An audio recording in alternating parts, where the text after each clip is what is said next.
إن الحمد لله نحمده ونستعينه ونستغفره ونعوذ بالله من شرور أنفسنا ومن سيئات أعمالنا من يهده الله فلا مضل له ومن يضلله فلا هادي له وأشهد أن لا إله إلا الله وحده لا شريك له وأشهد أن محمدا عبده ورسوله أما بعد فإن خير الحديث كتاب الله وخير الهدي هدي محمد صلى الله عليه وآله وسلم وشر الأمور محدثاتها وكل محدثة بدعة وكل بدعة ضلالة وكل ضلالة في النار. أعوذ بالله السميع العليم من الشيطان الرجيم من همزه ونفخه ونفثه. بسم الله الرحمن الرحيم. رب اشرح لي صدري ويسر لي أمري واحلل عقدة من لساني يفقهوا قولي. بسم اللہ الرحمن الرحیم. ان اللہ وملائکتہ یصلون علی النبی یا ایہا الذین آمنوا صلوا علیہ وسلموا تسلیما.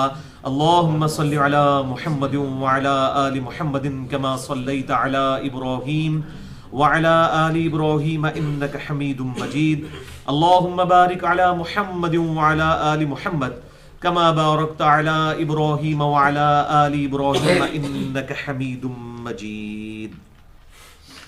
الحمدللہ آج 23 اور 24 جنوری 2016 کی درمیانی رات اور ہفتے کے دن میں ہم انشاءاللہ تعالی قرآن کلاس نمبر 204 میں سورہ بنی اسرائیل کی آیت نمبر 86 سے لے کر 97 تک کے کانٹیکسٹ میں اپنی اسی گفتگو کو آگے لے کر چلیں گے جس پہ پچھلی ہماری 2 کنزیکٹیو نشستیں الحمدللہ ہو چکی ہیں اور یہ ملا کر تقریباً 150 منٹ کی گفتگو ریکارڈ ہو چکی ہے. مسئلہ نمبر 131A اور مسئلہ نمبر 131B کے عنوان سے، جس کا ٹاپک تھا معجزات اور کرامات کی حقیقت اور اہمیت قرآن حکیم اور صحیح الاسناد احادیث کی روشنی میں. اور ان 150 منٹوں کا جو خلاصہ ہے وہ 2 علمی پوائنٹس کی شکل میں شروع میں بیان کر دیتا ہوں 2-4 منٹ میں، تاکہ ہماری آج کی گفتگو کے ساتھ اس کا ربط بن جائے. پوائنٹ نمبر 1، معجزات جنہیں ہم انگلش میں میریکلز کہتے ہیں، اور کرامات، بلیسنگز، اللہ تعالیٰ کا خاص کرم ہو، یہ خالصتاً اللہ تعالیٰ کے اختیار میں ہے. یہ کوئی کمپیٹنسی یا کوئی قابلیت نہیں ہے کہ جو شخص خود سے حاصل کر لے. جیسا کوئی شخص ڈرائیونگ کرنا سیکھ جاتا ہے پھر وہ اپنی مرضی سے ڈرائیونگ کرتا رہے. تو معجزات اور کرامات اس طرح نہیں ہوتے، بلکہ اللہ تعالیٰ کے اختیار میں ہوتے ہیں. اور ان میں سے بھی جو معجزات ہیں وہ پرٹیکولرلی اللہ تعالیٰ اپنے انبیاء اکرام علیہ السلام کے ساتھ بسا اوقات پرماننٹلی اٹیچ کر دیتا ہے کچھ معجزات کو، اور کچھ جو ہے وہ وقتاً فوقتاً جو ہے وہ سامنے آتے ہیں. البتہ جہاں تک کرامات کا تعلق ہے تو یہ ٹوٹلی جو ہے دعا کی قبولیت تک اس کا تعلق ہے، کسی کے ہاتھ میں کوئی چیز لینے والی بات نہیں ہے. اور اسی طریقے سے جو تیسری چیز ہے استدراج، معجزہ، کرامت اور استدراج، جسے ہم انگلش میں ایلوژن کہتے ہیں، نظر بندی. یہ کسی بھی فاسق اور فاجر شخص، کسی غیر مسلم سے بھی ظاہر ہو سکتی ہے، لیکن کتاب و سنت کی روشنی میں یہ کوئی دلیل نہیں ہوتی. یہ نظر بندی اور جادو ہی ہوتا ہے، اور اس کو بنیاد بنا کر کوئی شخص کتاب و سنت کے خلاف کوئی چیز پروپیگیٹ نہیں کر سکتا. پوائنٹ نمبر 2، ہمارے محبوب امام کائنات سید الاولین والآخرین شفیع المذنبین رحمت للعالمین سیدنا و مولانا امام اعظم محمد رسول اللہ صلی اللہ علیہ وآلہ وسلم کو دعوی نبوت کے اعتبار سے جو واحد معجزہ دیا گیا وہ القرآن ہے. آپ صلی اللہ علیہ وسلم کی نبوت چونکہ قیامت تک کے لیے تھی، لہٰذا اللہ تعالیٰ نے آپ کو معجزہ بھی ایسا دیا کہ جو قیامت تک کے لیے ہے. آج اگر موسیٰ علیہ السلام کا عصا ہمیں مل بھی جائے، چاہے وہ آپ ویٹیکن سٹی میں بیٹھے ہوئے کسی پریسٹ کو دے دیں، کسی پادری کو، یا یروشلم میں بیٹھے ہوئے کسی یہودی پادری کو دے دیں، یا امام کعبہ کے ہاتھ میں بھی دے دیں، وہ کبھی بھی اژدہا نہیں بن سکتا. وہ معجزہ موسیٰ علیہ السلام کے ہاتھوں تک معجزہ تھا، لیکن الحمدللہ یہ کتاب وہ معجزہ ہے جو آپ صلی اللہ علیہ وسلم کے مبارک زمانے میں بھی معجزہ تھی، اور قیامت تک آنے والے آخری انسان کے لیے بھی اللہ کے محبوب صلی اللہ علیہ وسلم کا معجزہ ہے. آج سائنس اپنے عروج پر ہے. اس کتاب کی کوئی ایک آیت بھی ایسی نہیں ہے جو اسٹیبلش سائنس کے خلاف ہو. الحمدللہ اسٹیبلش سائنس کی میں بات کر رہا ہوں. تو آپ صلی اللہ علیہ وسلم کو مردے زندہ کرنا، اسی طریقے سے عصا کو اژدہا میں بدل دینا، اسی طریقے سے جتنے بھی فزیکل فینومینا آف نیچر کو توڑنے والے ٹینجیبل فارم میں معجزات اگلے انبیاء کو دیے گئے، آپ صلی اللہ علیہ وسلم کو دعوے نبوت کے لیے ایسا کوئی معجزہ نہیں دیا گیا. لیکن آپ صلی اللہ علیہ وسلم کے حسی معجزات ٹینجیبل فارم میں فزیکل فینومینا آف نیچر، قانون قدرت کو توڑنے والے موجود ہیں، اور الحمدللہ آج ہم ان کو ڈسکس بھی کریں گے اس حوالے سے. اور یہ ہماری آج کی گفتگو ہوگی مسئلہ نمبر 131C. نبی اکرم صلی اللہ علیہ وآلہ وسلم کے 17 حسی معجزات، فزیکل فارم میں، ٹینجیبل فارم میں، فزیکل فینومینا آف نیچر کو توڑنے والے، قانون قدرت کو توڑنے والے اللہ کے محبوب صلی اللہ علیہ وسلم کے یہ 17 معجزات انشاءاللہ ہم ڈسکس کریں گے. اور یہ بھی 2 حصوں میں ڈیوائیڈ ہے. 17 کی نسبت میں نے لی ہے صحیح بخاری اور صحیح مسلم کی احادیث کی روشنی میں بھی، اہل سنت کے ہاں بھی، اہل تشیع کے ہاں بھی، بلکہ اس سے بھی بڑھ کر اجماع اور تواتر کے ساتھ یہ بات مسلمانوں کے اندر موجود ہے، چاہے وہ اہل سنت ہوں خواہ وہ اہل تشیع ہوں، کہ فرض نماز کی رکعتوں کی تعداد دن رات میں 17 ہے. فجر کے 2 فرض، ظہر کے 4 فرض، عصر کے 4، مغرب کے 3 اور عشاء کے 4. اس 17 کی نسبت سے میں نے یہ 17 جو ہے معجزات انشاءاللہ ڈسکس کرنے کا ارادہ کیا ہے. اور اس کی بھی پھر آگے ڈویژن ہے. 12 جو ہے 12 ربیع الاول کی نسبت سے 12 معجزات وہ ہوں گے جو پرٹیکولرلی آپ صلی اللہ علیہ وسلم کے حسی معجزات، فزیکل فینومینا آف نیچر کو، قانون قدرت کو توڑنے والے. اور پھر آخری 5 حسی معجزات آپ صلی اللہ علیہ وسلم کی پروفیسیز، اور یہ 5 کی بھی نسبت جو ہے وہ اہل بیت کے ساتھ. آپ صلی اللہ علیہ وسلم کی مستقبل کی خبریں جو آپ صلی اللہ علیہ وسلم نے دیں، اور وہ آپ صلی اللہ علیہ وسلم کی مبارک زندگی میں بھی اور بعد میں بھی من و عن اسی طریقے سے الحمدللہ پوری ہوئیں. تو یہ 17 حسی معجزات ہم ڈسکس کریں گے. اور اگلی دفعہ انشاءاللہ مسئلہ نمبر 131D ہوگا جو پرٹیکولرلی کرامات سے ریلیٹڈ ہوگا. انشاءاللہ اس کو ہم الگ سے ڈسکس کریں گے. اور میری یہ خواہش ہے کہ یہ ہماری گفتگو اب یہ 4 نشستوں میں تقریباً سمجھ لیں 6-7 گھنٹے کی گفتگو بن جائے گی. یہ قیامت تک کے لیے ایک ویڈیو بک بن جائے معجزات اور کرامات کے حوالے سے. اور الحمدللہ اس کا بڑا اچھا فیڈ بیک آیا ہے کہ فرقہ واریت کی لعنت سے بالا تر ہو کر ایک حق بات امت تک پہنچانے کی ایک الحمدللہ کوشش ہے. اسی حوالے سے آج جتنے بھی آیات آئیں گی انشاءاللہ میں ان کے مکمل ریفرنسز دوں گا، اور جتنی احادیث ہوں گی انشاءاللہ ان کے نمبرز علماء حرمین، بیروت اور دارالسلام کی انٹرنیشنل نمبر کے مطابق دوں گا، جس کے مطابق پوری دنیا میں عربی کتب شائع ہوتی ہیں. اس کے باوجود اگر کسی کی کوئی کیوری ہو تو وہ لیکچر کے اینڈ پہ مجھ سے سوال کر سکتے ہیں، یا بعد میں بھی میرا ای میل ایڈریس ہے mirza_95@yahoo.com، اس پہ ای میل کر کے جواب لیا جا سکتا ہے. بھائیو، ہمارے محبوب صلی اللہ علیہ وسلم کے کل 3 معجزات ایسے ہیں، اور میں نے پہلے بھی بتایا یہ معجزے کا لفظ ہے، پرٹیکولرلی یہ علم الکلام کی ٹرم ہے. قرآن حکیم میں اس کے لیے جو ٹرم استعمال ہوئی ہے اصطلاح وہ ہے آیتن، آیہ، نشانی، اور انگلش میں ہم اسے کہتے ہیں سائن. یہ سگنیچر بھی جو کیا جاتا ہے اسے بھی ہم مختصر کر کے سائن کہتے ہیں. تو آپ صلی اللہ علیہ وسلم کے 3 معجزات ایسے ہیں جن کا ذکر قرآن حکیم کے اندر آیا ہے. 3 معجزات. اس کے علاوہ آپ صلی اللہ علیہ وسلم کے کئی معجزات ہیں، لیکن وہ احادیث کی کتابوں میں، صحیح بخاری، صحیح مسلم، اس کے علاوہ باقی کتابوں میں الحمدللہ بڑی ڈیٹیل کے ساتھ سینکڑوں حسی معجزات بھی آپ صلی اللہ علیہ وسلم کے رپورٹ ہوئے ہیں. لیکن دعوے نبوت کرنے والا جو معجزہ ہے وہ صرف ایک ہے، اور وہ ہے قرآن حکیم. اور اس کی ٹیکنیکل ریزن یہ ہے کہ آج ہم آپ صلی اللہ علیہ وسلم کے کسی معجزے کی ویڈیو کسی کو نہیں دکھا سکتے. تو معجزہ تو ایسا ہونا چاہیے، اگر آپ کی نبوت قیامت تک کے لیے الحمدللہ، تو معجزہ بھی قیامت تک کے لیے ہونا چاہیے، اور وہ القرآن کی شکل میں ہمارے پاس الحمدللہ موجود ہے. اس حوالے سے بھائیو جو جتنے بھی حسی معجزات ہیں، حسی ہم کہتے ہیں جن کو آپ جیسے حواس خمسہ ہم استعمال کرتے ہیں، جن کو آپ محسوس کر سکتے ہیں، فزیکل ہم انگلش میں سے کہتے ہیں، ٹینجیبل. حسی معجزات کے اعتبار سے اگر کسی کو شوق ہو تو یہ کمبائنڈ فارم میں آپ کو مشکات المصابیح میں مل جائیں گے. انٹرنیشنل نمبرنگ کے مطابق 5852 نمبر حدیث سے لے کر 5943 نمبر حدیث تک کل 92 احادیث ہیں جو آپ صلی اللہ علیہ وسلم کے پرٹیکولرلی حصی معجزات سے ریلیٹڈ ہیں الحمدللہ. اور یہ 92 کی نسبت بھی جو ہے محمد صلی اللہ علیہ وسلم کے حروف ابجد 92 ہے، اور ہمارے پاکستان کا بھی کنٹری کوڈ جو ہے وہ 92 ہے. یہ حروف ابجد سے ہمیں کوئی چڑ نہیں ہے، ایک لینگویج ہے. اس کے تعویذ لکھنا وہ ایک الگ غلط چیز ہے، اس کو ہم کنڈیم کرتے ہیں. میرا پورا لیکچر اس پہ ریکارڈ ہے مسئلہ نمبر 109 کے نام سے. لیکن یہ ایک لینگویج ہے جس طرح باقی لینگویجز موجود ہیں دنیا کے اندر. تو یہ مشکات المصابیح الحمدللہ انسائکلوپیڈیا آف حدیث ہے، اس لیے میں نے اس پہ الگ سے پورا لیکچر بھی دیا ہے. مسئلہ نمبر 111 مشکات المصابیح کا مکمل تعارف.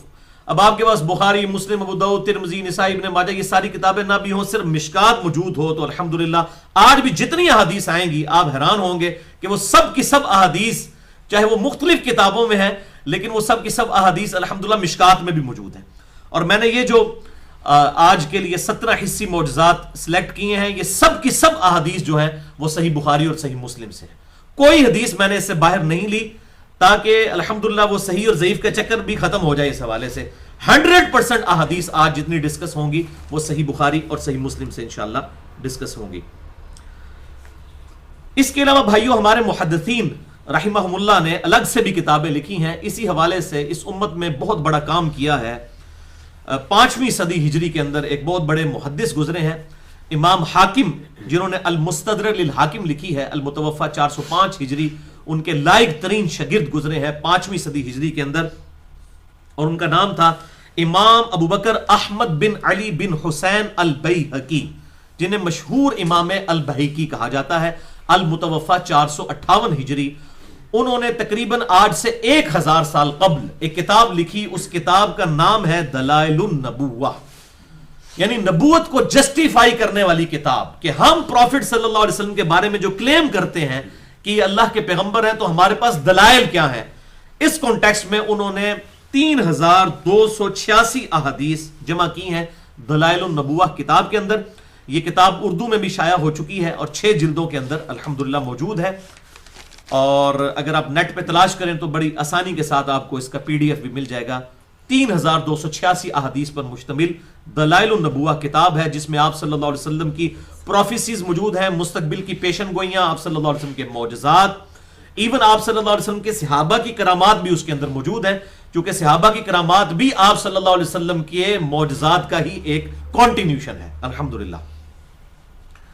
تو وہ 3 بڑے بڑے معجزات جو قرآن حکیم میں ذکر ہوئے ہیں، ان میں سے نمبر 1 القرآن، جس پہ ہم پچھلی 2 نشستیں 150 منٹ کی گفتگو کر چکے ہیں. مسئلہ نمبر 131A اور 131B. اس کے علاوہ بھی میرا لیکچر ہے مسئلہ نمبر 85 کے نام سے، قرآن اور قتال، ہمارے محبوب صلی اللہ علیہ وسلم کی 2 خصوصیات. دوسرا معجزہ جو قرآن میں ذکر ہوا وہ الاسراء والمعراج ہے. آپ صلی اللہ علیہ وسلم کا زمینی سفر الاسراء والمعراج، اور معراج کا سفر بیت اللہ سے لے کر بیت المقدس تک الاسراء، اور بیت المقدس سے جو سدرۃ المنتہا تک ہم اسے کہتے ہیں المعراج. اسے مشہور واقعہ معراج بھی کہا جاتا ہے. تو آپ صلی اللہ علیہ وسلم کا یہ معجزہ جو ہے اس کا بھی ذکر قرآن حکیم میں سورہ بنی اسرائیل اور سورۃ النجم کے اندر موجود ہے، اور اس میں میں نے بڑی ڈیٹیل کے ساتھ 6 گھنٹے میں لیکچر ریکارڈ کروا دیا ہے مسئلہ نمبر 126A B اور C کے عنوان سے. اور نمبر 3 بھائیوں معجزہ جو قرآن حکیم میں ذکر ہوا آپ صلی اللہ علیہ وسلم کا حصی معجزہ، وہ ایک ہی حصی معجزہ ہے جس کو لوگوں نے بھی آبزرو کیا، وہ ہے شق القمر والا واقعہ، چاند کا 2 ٹکڑے ہو جانا. یہ وہ معجزہ ہے جو واحد حصی معجزہ ہے جو لوگوں نے آبزرو کیا اور اس کا ذکر قرآن کے اندر موجود ہے. اس کے علاوہ کوئی بھی ڈائریکٹلی پوری ڈیٹیل کے ساتھ آپ صلی اللہ علیہ وسلم کا کوئی معجزہ قرآن میں ذکر نہیں ہوا. ہاں بخاری اور مسلم میں اور باقی حدیث کی کتابوں میں بہت معجزات آئے ہیں. یہ شق القمر، چاند کے 2 ٹکڑے ہونے والا واقعہ جو ہے یہ سورۃ القمر کے اندر موجود ہے. اس سورت کا نام ہی سورۃ القمر ہے، پارہ نمبر 27 کے اندر. اس کے علاوہ ایک اور واقعہ بھی بعض روایتوں میں آیا ہے سورج کو واپس پلٹانے والا، لیکن اصول محدثین پر وہ واقعہ ثابت نہیں ہے. یہ نہیں ہے کہ آپ صلی اللہ علیہ وسلم کے لیے معجزہ ظاہر نہیں ہو سکتا، اللہ تعالیٰ کے لیے کوئی مشکل نہیں ہے، بلکہ صحیح سند کے ساتھ یہ چیز ثابت ہے بخاری اور مسلم دونوں کے اندر. صحیح بخاری میں انٹرنیشنل نمبر کے مطابق 3124، صحیح مسلم میں 4555، اور مشکات میں بھی موجود ہے 433 نمبر حدیث کہ سیدنا موسیٰ علیہ السلام کے خلیفہ اول یوشع ابن نون، جوشوا جن کو ہم کہتے ہیں، اولڈ ٹیسٹمنٹ کی لینگویج میں، بخاری مسلم دونوں میں اور مشکات میں بھی میں نے حوالہ دے دیا. ان کی دعا کی برکت سے سورج رک گیا تھا. جمعے کا دن تھا اور ہفتے کے دن یہودیوں کے لیے قتال کرنا منع تھا. اس وقت کے یہودی یار مسلمان ہی تھے.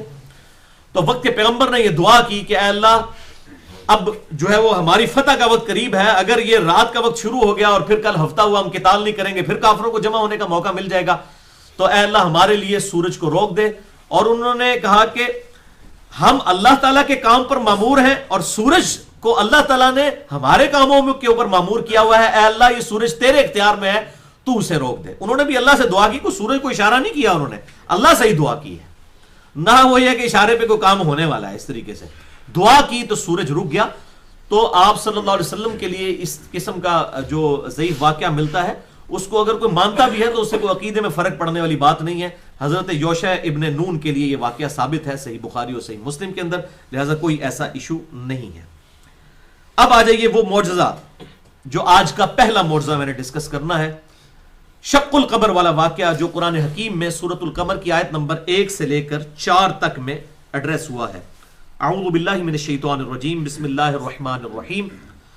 اقتربت الساعہ، قریب آ گئی قیامت، وانشق القمر، اور 2 ٹکڑے ہو گیا چاند. یہ قیامت کی نشانیوں میں سے ایک نشانی ہے آپ صلی اللہ علیہ وسلم کے مبارک زمانے میں چاند کا 2 ٹکڑے ہو جانا، کیونکہ آپ صلی اللہ علیہ وسلم بھی قیامت کی ایک نشانی ہے، کیونکہ آپ کے بعد تو آپ کوئی پیغمبر نہیں آنا، آپ قیامت ہی آنی ہے.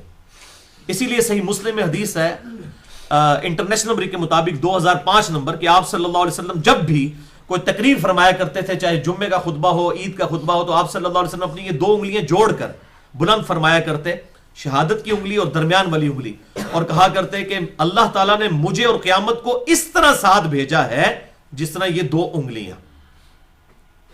تو آپ صلی اللہ علیہ وسلم بھی قیامت کی خبر ہے، اور یہ آپ صلی اللہ علیہ وسلم کے مبارک زمانے میں چاند کا 2 ٹکڑے ہونا یہ قیامت کی خبر ہے. تو اللہ تعالیٰ فرماتا ہے قریب آ گئی قیامت اور 2 ٹکڑے ہو گیا چاند.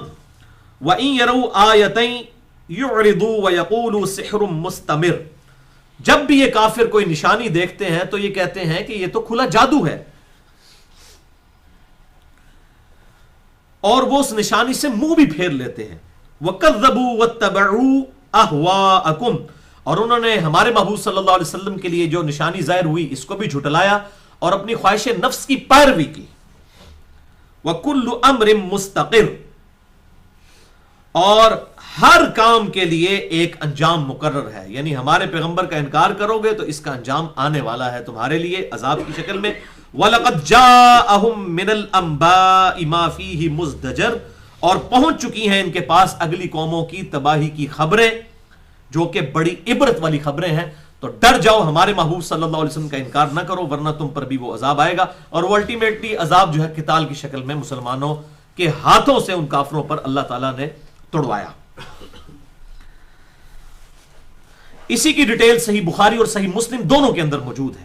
شق القمر والے واقعے کی صحیح بخاری میں انٹرنیشنل نمبر کے مطابق 3636 اور 3868 اور صحیح مسلم میں 7071 سے لے کر 7079 تک کل 9 احادیث شق القمر والے واقعے پہ صحیح مسلم میں موجود ہیں، اور مشکات میں 5854 اور 5855. اور یہ کم از کم 4 صحابہ سے یہ احادیث روایت ہوئی ہیں، سیدنا عبداللہ ابن مسعود، سیدنا عبداللہ ابن عباس، سیدنا عبداللہ ابن عمر، اور سیدنا انس ابن مالک رضی اللہ عنہم اجمعین وعلیہم السلام. اور ان میں عبداللہ ابن مسعود وہ ہیں جو پہلے 10 مسلمانوں میں سے، کیونکہ بعض منکرین حدیث نے اعتراض کیا کہ اس میں تو ابن عباس روایت کر رہے ہیں، ابن عباس تو اس وقت پیدا ہی نہیں ہوئے تھے. تو ابن عباس کوئی اکیلے نہیں ہے روایت کرنے والے، ابن مسعود بھی وہ روایت کرنے والے ہیں جنہوں نے یہ واقعہ خود دیکھا ہے، اور یہ بخاری اور مسلم کا میں حوالہ دے چکا، اس میں ہی موجود ہے. ابن عباس کہتے ہیں کہ مشرکین عرب نے آپ صلی اللہ علیہ وسلم سے کہا کہ اپنی نبوت کی کوئی نشانی آپ کے لیے ظاہر کی جائے، تو اللہ تبارک و تعالیٰ نے، ہم منا میں موجود تھے، چاند کو 2 ٹکڑے فرما دیا، اور ہیرا پہاڑ اس کے درمیان میں تھا، ایک ٹکڑا اس کے دائیں طرف ایک اس کے بائیں طرف ہو گیا. اور یہ منظر مسلمانوں نے، کافروں نے، سب نے دیکھا. اس وقت اللہ کے محبوب صلی اللہ علیہ وسلم نے ارشاد فرمایا اشہدو، گواہ ہو جاؤ اس بات کے اوپر کہ اللہ تعالیٰ نے میرے لیے یہ معجزہ ظاہر فرما دیا. اس میں کئی الفاظ نہیں کہ آپ نے یوں انگلی سے اشارہ کیا اور وہ دو ٹکڑے ہوئے، اس طرح کا کوئی معاملہ نہیں ہوا. آپ صلی اللہ علیہ وسلم کی دعا کی برکت سے اللہ تعالیٰ نے ایک معاملہ ظاہر فرما دیا. لیکن ظاہر ہے کہ منہ مانگا معجزہ نہیں تھا، بس انہوں نے ایک تھریٹیکلی ایک بات کی تھی کہ ہمیں کوئی معجزہ دکھائیں تو وہ دکھایا. اگر منہ مانگا ہوتا تو اسی وقت عذاب آ جاتا. یہ ایک معجزہ ہے جو اس حوالے سے ذکر ہوا. باقی دعوی نبوت کرنے والا معجزہ صرف قرآن ہے قیامت تک کے لیے آپ صلی اللہ علیہ وسلم کا. تو آپ صلی اللہ علیہ وسلم کو جو حصی معجزات دیے گئے وہ الحمدللہ اب ہم ڈسکس کرنے جا رہے ہیں، اور سب کے سب بخاری اور مسلم سے ہوں گے، کوئی باہر حدیث نہیں ہوگی. یہ 17 کے 17 معجزات انشاءاللہ صحیح بخاری اور صحیح مسلم سے. ان میں سے پہلا معجزہ ہم ڈسکس کر چکے ہیں، شق القمر والا واقعہ. اب دوسرا حصی معجزہ صحیح بخاری میں انٹرنیشنل نمبر کے مطابق 4039 نمبر، مشکات میں 5876 نمبر حدیث ہے. سیدنا عبداللہ ابن عتیق رضی اللہ تعالیٰ عنہ کی ڈیوٹی لگائی نبی صلی اللہ علیہ وسلم نے ایک اللہ تعالیٰ کے مجرم شخص ابو رافع یہودی کو قتل کرنے کے لیے. انہوں نے اس کو قتل کیا. اس کے بعد جب وہ چاندنی رات میں وہاں سے نکلے تو ان کو اندازہ نہ ہو سکا کہ سیڑھیاں بھی کچھ نیچے باقی تھیں، تو انہوں نے پاؤں نیچے رکھا تو وہ گر پڑے اور ان کی پنڈلی کی ہڈی ٹوٹ گئی. انہوں نے اسی وقت اپنی پگڑی کھول کر اپنی پنڈلی کی ہڈی کو اس پگڑی کے ساتھ باندھا اور لڑگڑاتے ہوئے آپ صلی اللہ علیہ وسلم کی خدمت میں حاضر ہوئے اور کہا یا رسول اللہ صلی اللہ علیہ وسلم، آپ نے جو ڈیوٹی میرے سپرد کی تھی میں نے وہ پوری کر دی ہے. تو آپ صلی اللہ علیہ وسلم نے فرمایا کہ یہ تجھے کیا ہوا ہے؟ انہوں نے کہا یا رسول اللہ صلی اللہ علیہ وسلم، ساڑھے ورگا کو بندہ ہوتا پہلے ہی کہتا یا رسول اللہ لات پنوا لئی تھوڑے پیچھے دیکھو. انہوں نے پورا اور بڑی خوشخبری کے ساتھ انہوں نے اپنی بات ہی نہیں ان کے ساتھ کی. کہا یا رسول اللہ آپ کا کام کر دیا. آپ نے فرمایا یہ کیا ہوا؟ انہوں نے کہا یا رسول اللہ میری یہ اس طریقے سے پنڈلی ٹوٹ گئی ہے. تو آپ نے فرمایا ادھر کر. انہوں نے ٹانگ سیدھی کی. آپ صلی اللہ علیہ وسلم نے اپنا دست انور اس پر پھیرا اور وہ کہتے ہیں اللہ کی قسم وہ ٹانگ اس طرح ہوگی جیسے کبھی ٹوٹی نہیں تھی. اب یہ اتنا بڑا معجزہ ہے جو میڈیکلی امپاسبل ہے. یہ فزیکل فینومینا آف نیچر کو توڑنے والا ہے. ہڈی کا بانڈ بنانے کے لیے بھی کم از کم 5-6 ہفتے درکار ہے، پھر بھی بندہ لنگڑا کے چلتا ہے. اور اسی وقت اور یہ پنڈلی کی ہڈی کا جڑ جانا یہ بہت بڑا حصی معجزہ ہے. لیکن آپ نے کوئی پبلکلی نہیں کیا کہ لوگوں کو دکھانے کے لیے دیکھو میں نے اتنا بڑا کارنامہ کیا مجھے پیغمبر مانو. کیوں؟ آپ کا دعوی نبوت کرنے والا معجزہ صرف قرآن ہے. یہ ایک انڈیویجول واقعہ بند کمرے کے اندر ہوا. آپ صلی اللہ علیہ وسلم اور ایک صحابی کے درمیان کوئی تیسرا بندہ بھی وہاں پہ موجود نہیں تھا. تو اس قسم کے معجزات آپ صلی اللہ علیہ وسلم سے ظاہر ہوئے ہیں. تیسرا حصی معجزہ بھی صحیح بخاری اور صحیح مسلم دونوں میں موجود ہے. بخاری میں 4152، مسلم میں 4813، مشکات میں 5882 کہ صلح حدیبیہ کے موقع پر سیدنا جابر ابن عبداللہ رضی اللہ تعالیٰ عنہ کہتے ہیں کہ ہمارے لیے پانی کم پڑ گیا، حتیٰ کہ ہمارے پاس صرف ایک پانی کا برتن تھا اور اس سے بھی آپ صلی اللہ علیہ وسلم نے وضو کیا اور بس وہ تھوڑا سا پانی بچ گیا.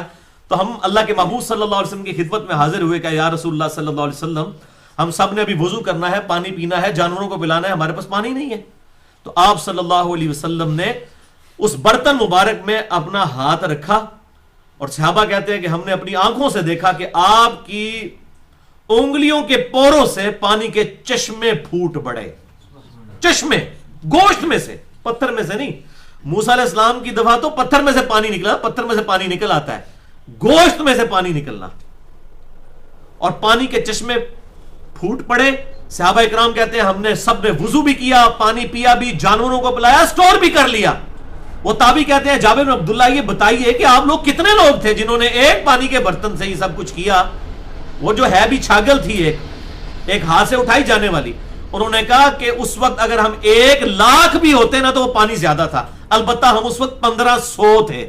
1500 بندوں نے ایک پانی کے برتن سے وضو بھی کیا اور جانوروں کو بھی پلایا، خود بھی پی لیا اور اپنے لیے سٹور بھی کر لیا. یہ آپ صلی اللہ علیہ وسلم کا معجزہ حضرت موسیٰ علیہ السلام کے اس معجزے سے بھی 1000 گنا بڑا معجزہ ہے. جو آسا لاٹھی وہ انہوں نے ماری اور 12 چشمے جاری ہو گئے. یہاں پر وہ چشمے تو نکل ہی آتے ہیں پتھروں میں سے، وہ تو معجزہ ہے. لیکن یہ بہت بڑا معجزہ ہے کہ گوشت میں سے پانی کا نکلنا. یہ اللہ کے محبوب صلی اللہ علیہ وسلم کو اللہ تعالیٰ نے حصی معجزہ ہے. اور یہاں بھی آپ نے کسی کافر کو کر کے نہیں دکھایا، ایک کیجول معاملہ ہوا اور آپ صلی اللہ علیہ وسلم کی دعا کی برکت سے یہ معاملہ حل ہو گیا. کیونکہ آپ صلی اللہ علیہ وسلم کی دعوی نبوت کرنے والا واحد معجزہ قرآن ہے. یہ بات بار بار سمجھ لیں. لہٰذا اس کی بنیاد پہ جو منکرین حدیث ان معجزات کا ڈینائی کرتے ہیں وہ اس معاملے کو سمجھے نہیں ہیں. ہم کب یہ کہتے ہیں کہ آپ صلی اللہ علیہ وسلم کے دعوی نبوت اس بنیاد پہ ہم کر رہے ہیں؟ دعوی نبوت قرآن کی بنیاد پہ ہی ہے، لیکن یہ ساتھ اللہ تعالیٰ کی طرف سے آپ صلی اللہ علیہ وسلم کے لیے خصوصی انعام تھا. چوتھا حصی معجزہ صحیح مسلم میں 7518، مشکات میں 5885۔ جابر بن عبداللہ رضی اللہ تعالیٰ عنہ کہتے ہیں ایک سفر میں ہم آپ صلی اللہ علیہ وسلم کے ساتھ تھے، تو کہتے ہیں کہ آپ صلی اللہ علیہ وسلم کو رفع حاجت کی ضرورت پیش آئی پیشاب کرنے کے لیے، تو سامنے چٹیل میدان تھا، آپ صلی اللہ علیہ وسلم اس میدان میں اترے، اس کے ایک کنارے کے اوپر ایک درخت تھا اور دوسرے کنارے پہ دوسرا درخت تھا، آپ صلی اللہ علیہ وسلم نے اس درخت کی ٹہنی کو پکڑا اور اسے کہا کہ اللہ کے حکم سے میرے لیے مطیع ہو جا، اور وہ درخت اس طرح آپ کے ساتھ چلنا شروع ہو گیا جس طرح کوئی اونٹ جو ہے اس کی نکیل پکڑ کے اس کو چلانا شروع کر دیا جائے۔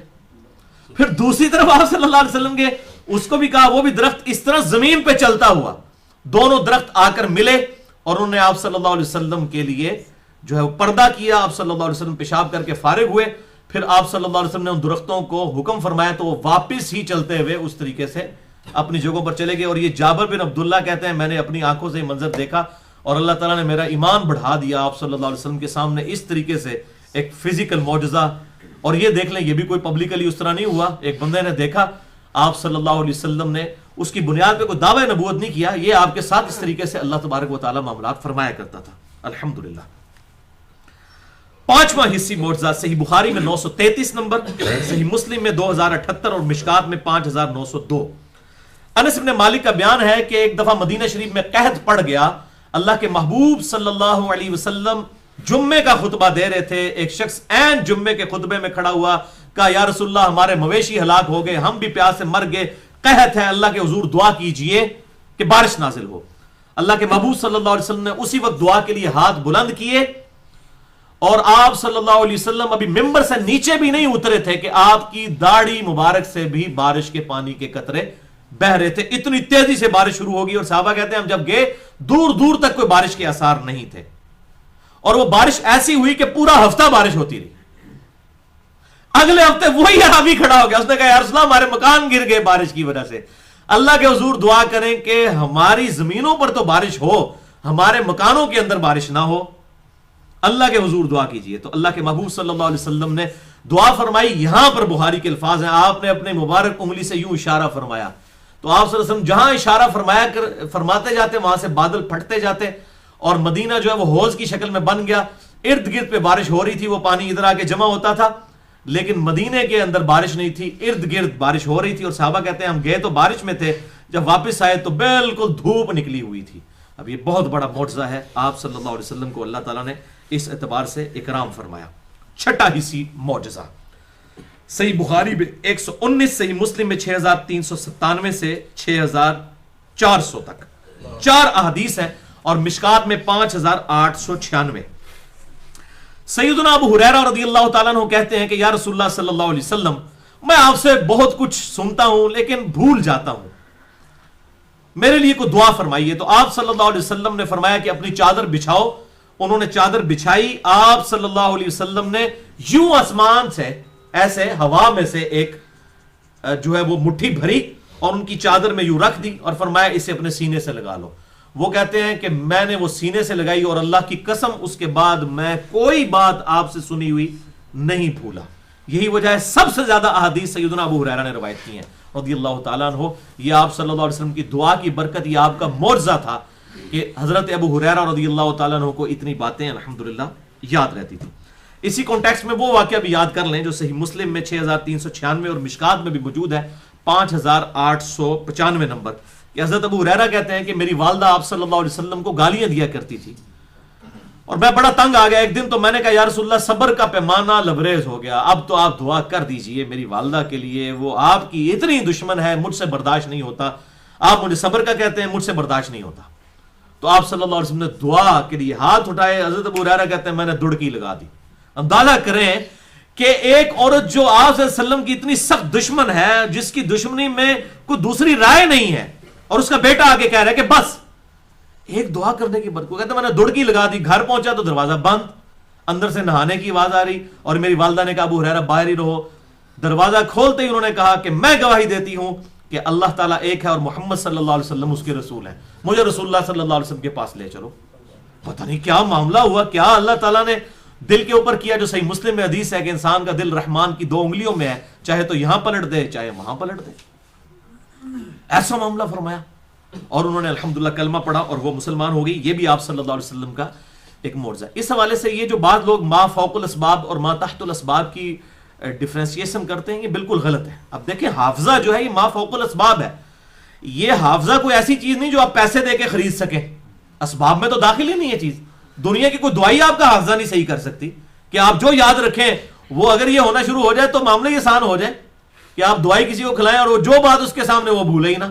یہ تو گاڈ گفٹڈ چیز ہے، تو یہ تو اسباب سے اوپر کی چیز ہے. لہٰذا معجزات ہوتے ہی ما فوق الاسباب ہے، اور اللہ تعالیٰ جب چاہتا ہے اپنے نبیوں کے ذریعے ما فوق الاسباب چیزیں بھی کر دیتا ہے. اللہ تعالیٰ کو ہر چیز کا اختیار حاصل ہے، وہ اپنے نبیوں علیہ السلام کے ذریعے یہ معاملات فرماتا ہے تاکہ لوگوں کا ایمان اس حوالے سے بڑھے. 7واں حصی معجزہ صحیح بخاری میں 3584 اور 2095 نمبر، اور مشکات میں 5903 نمبر.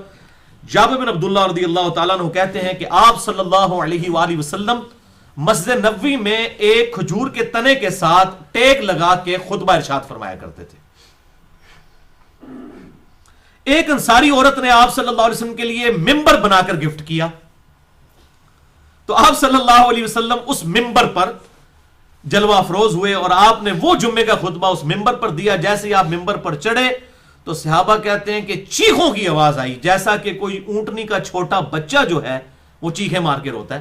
اب ہم حیران تھے یہ چیخوں کی آواز کہاں سے آ رہی ہے. تو آپ صلی اللہ علیہ وسلم ممبر سے اترے، آپ صلی اللہ علیہ وسلم اس کھجور کے تنے کے پاس آئے، اپنا مبارک ہاتھ اس کے اوپر پھیرا، اور صحابہ کہتے ہیں وہ اس طرح خاموش ہوا جیسا کہ کسی بچے کو جب سہلایا جاتا ہے ہچکیاں لیتے لیتے لیتے وہ خاموش ہوتا ہے، اس طرح وہ خاموش ہو گیا.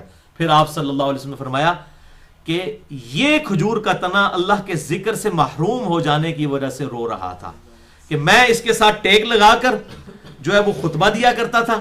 تو ظاہر ہے آپ کے ہاتھوں کی برکت اور آپ صلی اللہ علیہ وسلم کا ڈائریکٹ اس کے ساتھ کانٹیکٹ، اور اب ممبر پر آپ چڑھ گئے، حالانکہ وہ ادھر ہی موجود تھا لیکن وہ اس آپ صلی اللہ علیہ وسلم کی صحبت سے دوری کو اس نے اس طرح سے اختیار کیا کہ وہ رونا شروع ہو گیا، اور صحابہ کرام نے یہ فزیکلی محسوس کیا اس کے رونے کی آواز. اور پھر آپ صلی اللہ علیہ وسلم نے جب ہاتھ پھیرا ہچکیاں لیتا لیتا الحمدللہ وہ خاموش ہو گیا. اس حوالے سے یہ بھی بات پتہ چلی کہ آپ صلی اللہ علیہ وسلم کو اللہ تعالیٰ نے یہ جو نباتات اور جانداروں کی بولیاں بھی سکھا دی تھی. اور اس حوالے سے میں ایک بونس کے طور پہ آپ کو روایت بتا دیتا ہوں. سنن ابی داؤد میں موجود ہے انٹرنیشنل نمبر کے مطابق 2549 نمبر صحیح سند کے ساتھ کہ آپ صلی اللہ علیہ وسلم ایک انصاری کے باغ میں تشریف لے گئے تو ایک اونٹ دوڑتا ہوا آپ صلی اللہ علیہ وسلم کے پاس آیا اور اس کی آنکھوں سے آنسو بھی نکل رہے تھے، اور اس نے آگے اپنی زبان میں آپ صلی اللہ علیہ وسلم سے کوئی شکایت کی. آپ نے فرمایا اس کا مالک کدھر ہے؟ مالک کو بلایا گیا. آپ نے فرمایا اللہ سے ڈر جا، تو اس بے زبان کے معاملے میں اللہ تعالیٰ سے ڈر جا. تجھے پتا ہے اس نے مجھے شکایت کی ہے کہ یا رسول اللہ صلی اللہ علیہ وسلم یہ مجھے کھانا بڑا تھوڑا دیتا ہے لیکن مجھ سے کام بہت زیادہ لیتا ہے، تو اللہ سے ڈر جا اور بے زبان جانوروں کے ساتھ حسن سلوک کر. اب وہ جانوروں کی بولی انسان کیسے سمجھ سکتا ہے؟ یہ معجزہ ہے. جیسا کہ حضرت سلیمان علیہ السلام کو قرآن حکیم میں آتا ہے اللہ تعالیٰ نے جانوروں کی بولیاں سکھا دی تھی. ہمارے محبوب صلی اللہ علیہ وسلم کو بھی اللہ تعالیٰ نے جانوروں کی بولیاں سکھا دی، اور آپ صلی اللہ علیہ وسلم سے جانور آ کے شکایت بھی فرمایا کرتے تھے. 8واں حصی معجزہ صحیح بخاری میں 741، صحیح مسلم میں 958، مشکات میں 1086. آپ صلی اللہ علیہ وسلم نے فرمایا اے میرے صحابہ تم کیا سمجھتے ہو کہ میرا رخ قبلہ کی طرف ہوتا ہے؟ اللہ کی قسم میں اپنی پیٹھ کے پیچھے بھی تمہیں دیکھ لیتا ہوں اور تمہارا خشوع اور خضوع مجھ پر پوشیدہ نہیں ہوتا. یعنی جب آپ نماز پڑھا رہے ہوتے ہیں اب کون پیچھے زیادہ دفعہ داڑھی کو کھجلی کر رہا ہے یا کون جو ہے وہ نان سیریس کھڑا ہے آپ کو نظر آ رہا ہوتا تھا. آپ فرمایا اللہ کی قسم میں پیٹھ کے پیچھے بھی دیکھ رہا ہوتا ہوں، یہ نہ سمجھو میرا چہرہ اس طرف ہوتا ہے، تمہارا خشوع اور خضوع مجھ پر پوشیدہ نہیں ہوتا. اپنے رکوع اور سجدے پوری طرح ادا کیا کرو. یہ بھی حصی معجزہ ہے. یعنی ان دو آنکھوں سے ہمیں تو 180 ڈگری کا ویژن بھی بڑی مشکل سے نظر آتا ہے، اور اللہ کے محبوب صلی اللہ علیہ وسلم کو 360 ڈگری کا ویژن نظر آتا تھا. پیچھے بھی آپ دیکھتے تھے، یہاں آنکھ مبارک کوئی نہیں تھی، انہی دو آنکھوں کے ساتھ آپ کو پیچھے بھی نظر آتا تھا. اور اس طرح کے کئی واقعات ہیں کہ آپ صلی اللہ علیہ وسلم کے پیچھے بھی کوئی آ رہا ہوتا تھا تو آپ کہتے تھے فلاں آ رہا ہے، آپ دیکھ لیتے تھے. جیسا کہ وہ جامعہ ترمذی میں حدیث ہے جو حذیفہ ابن یمان رات کے اندھیرے میں حضور کے پیچھے آ رہے تھے. آپ فرمایا کون؟ حذیفہ ہے؟ یا رسول اللہ ہاں. فرمایا اللہ تجھے اور تیری ماں کو بخشے، آج میرے پاس وہ فرشتہ آیا کہ جو آج سے پہلے کبھی نازل نہیں ہوا، اور اس نے مجھے خبر دی ہے کہ میری بیٹی فاطمہ جنتی عورتوں کی سردار اور میرے بیٹے حسن و حسین جنتی نوجوانوں کے سردار ہیں. یہ اس حدیث میں بھی. اسی طریقے سے وہ جو صحیح بخاری اور مسلم میں حدیث ہے, ایک صحابی ابو بکرہ, ایک ہے ابو بکرہ رضی اللہ تعالیٰ عنہ, وہ آپ صلی اللہ علیہ وسلم کے پیچھے جماعت میں رکوع کی حالت میں شامل ہو کر چلتے ہوئے, رکوع کی حالت میں چلتے چلتے صف میں آئے, تو آپ صلی اللہ علیہ وسلم نے ان کو فرمایا کہ میں نے تیرا شوق دیکھ لیا ہے, لیکن سکون کے ساتھ آؤ, نماز میں جو چیز ملے اس کو پاؤ, اس کے بعد اپنی نماز جو بھی معاملہ ہے وہ کرو. جس سے لوگوں نے جو ہے وہ رکعت ملنے والا معاملہ اخذ کیا, حالانکہ امام بخاری نے رد لکھا ہے, اس میں تو آگے الفاظ ہیں آندہ ایسے نہ کرنا. آپ صلی اللہ علیہ وسلم نے اس میں کہیں یہ ذکر بھی نہیں انہوں نے ایک اور رکعت ملائی تھی یا نہیں ملائی تھی, وہ تو امبیگوس چیز ہے, امبیگوس چیز, مبہم چیز کے اوپر ایک رزلٹ نکال لینا. رکوع میں رکعت نہیں ملتی جب تک کہ کوئی سورۃ الفاتحہ پڑھ کے رکوع میں شامل نہ ہو.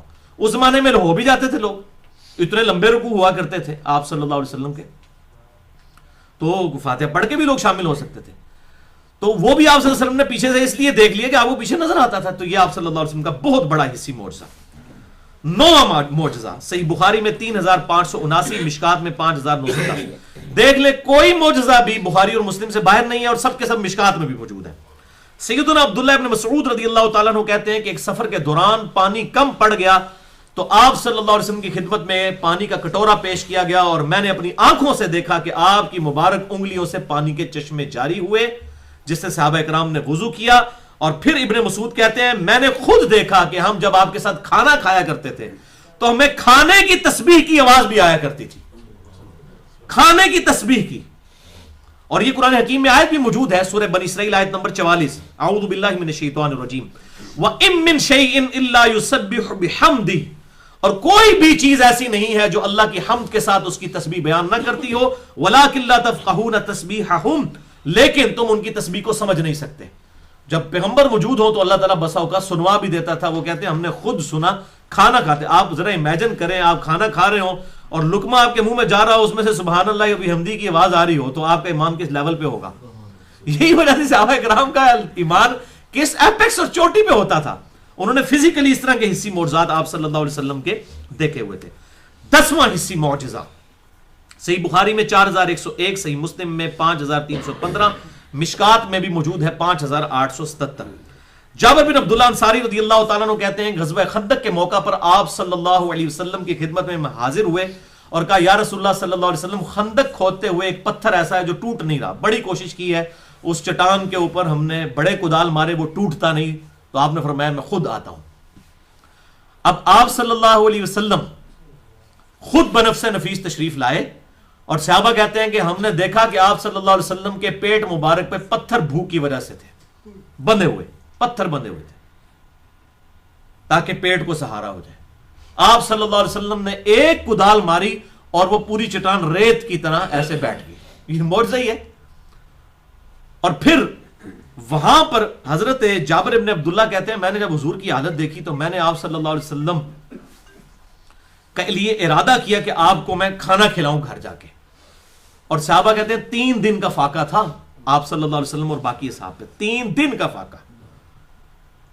کہتے ہیں میں اپنی بیوی کے پاس آیا, میں نے کہا کچھ ہے اناج, انہوں نے کہا کہ 1 سا جو ہے 2.5 کلو, صرف 2.5 کلو جو, تو میں اس کو پیس دیتی ہوں, اس کا آٹا گوندھ لیتے ہیں, ایک چھوٹا سا بکری کا بچہ بھی موجود ہے اسے ذبح کر لیتے ہیں, تو آپ صلی اللہ علیہ وسلم کے ساتھ کوئی 5-6 بندے آ جائیں تو ان کے لیے کھانا ہو جائے گا. ظاہر ہے اب 2.5 کلو اگر جو ہے وہ آٹا گوندا جائے گا اس سے کتنے لوگ کھانا کھا لیں گے, اور ایک بکری کا بچہ.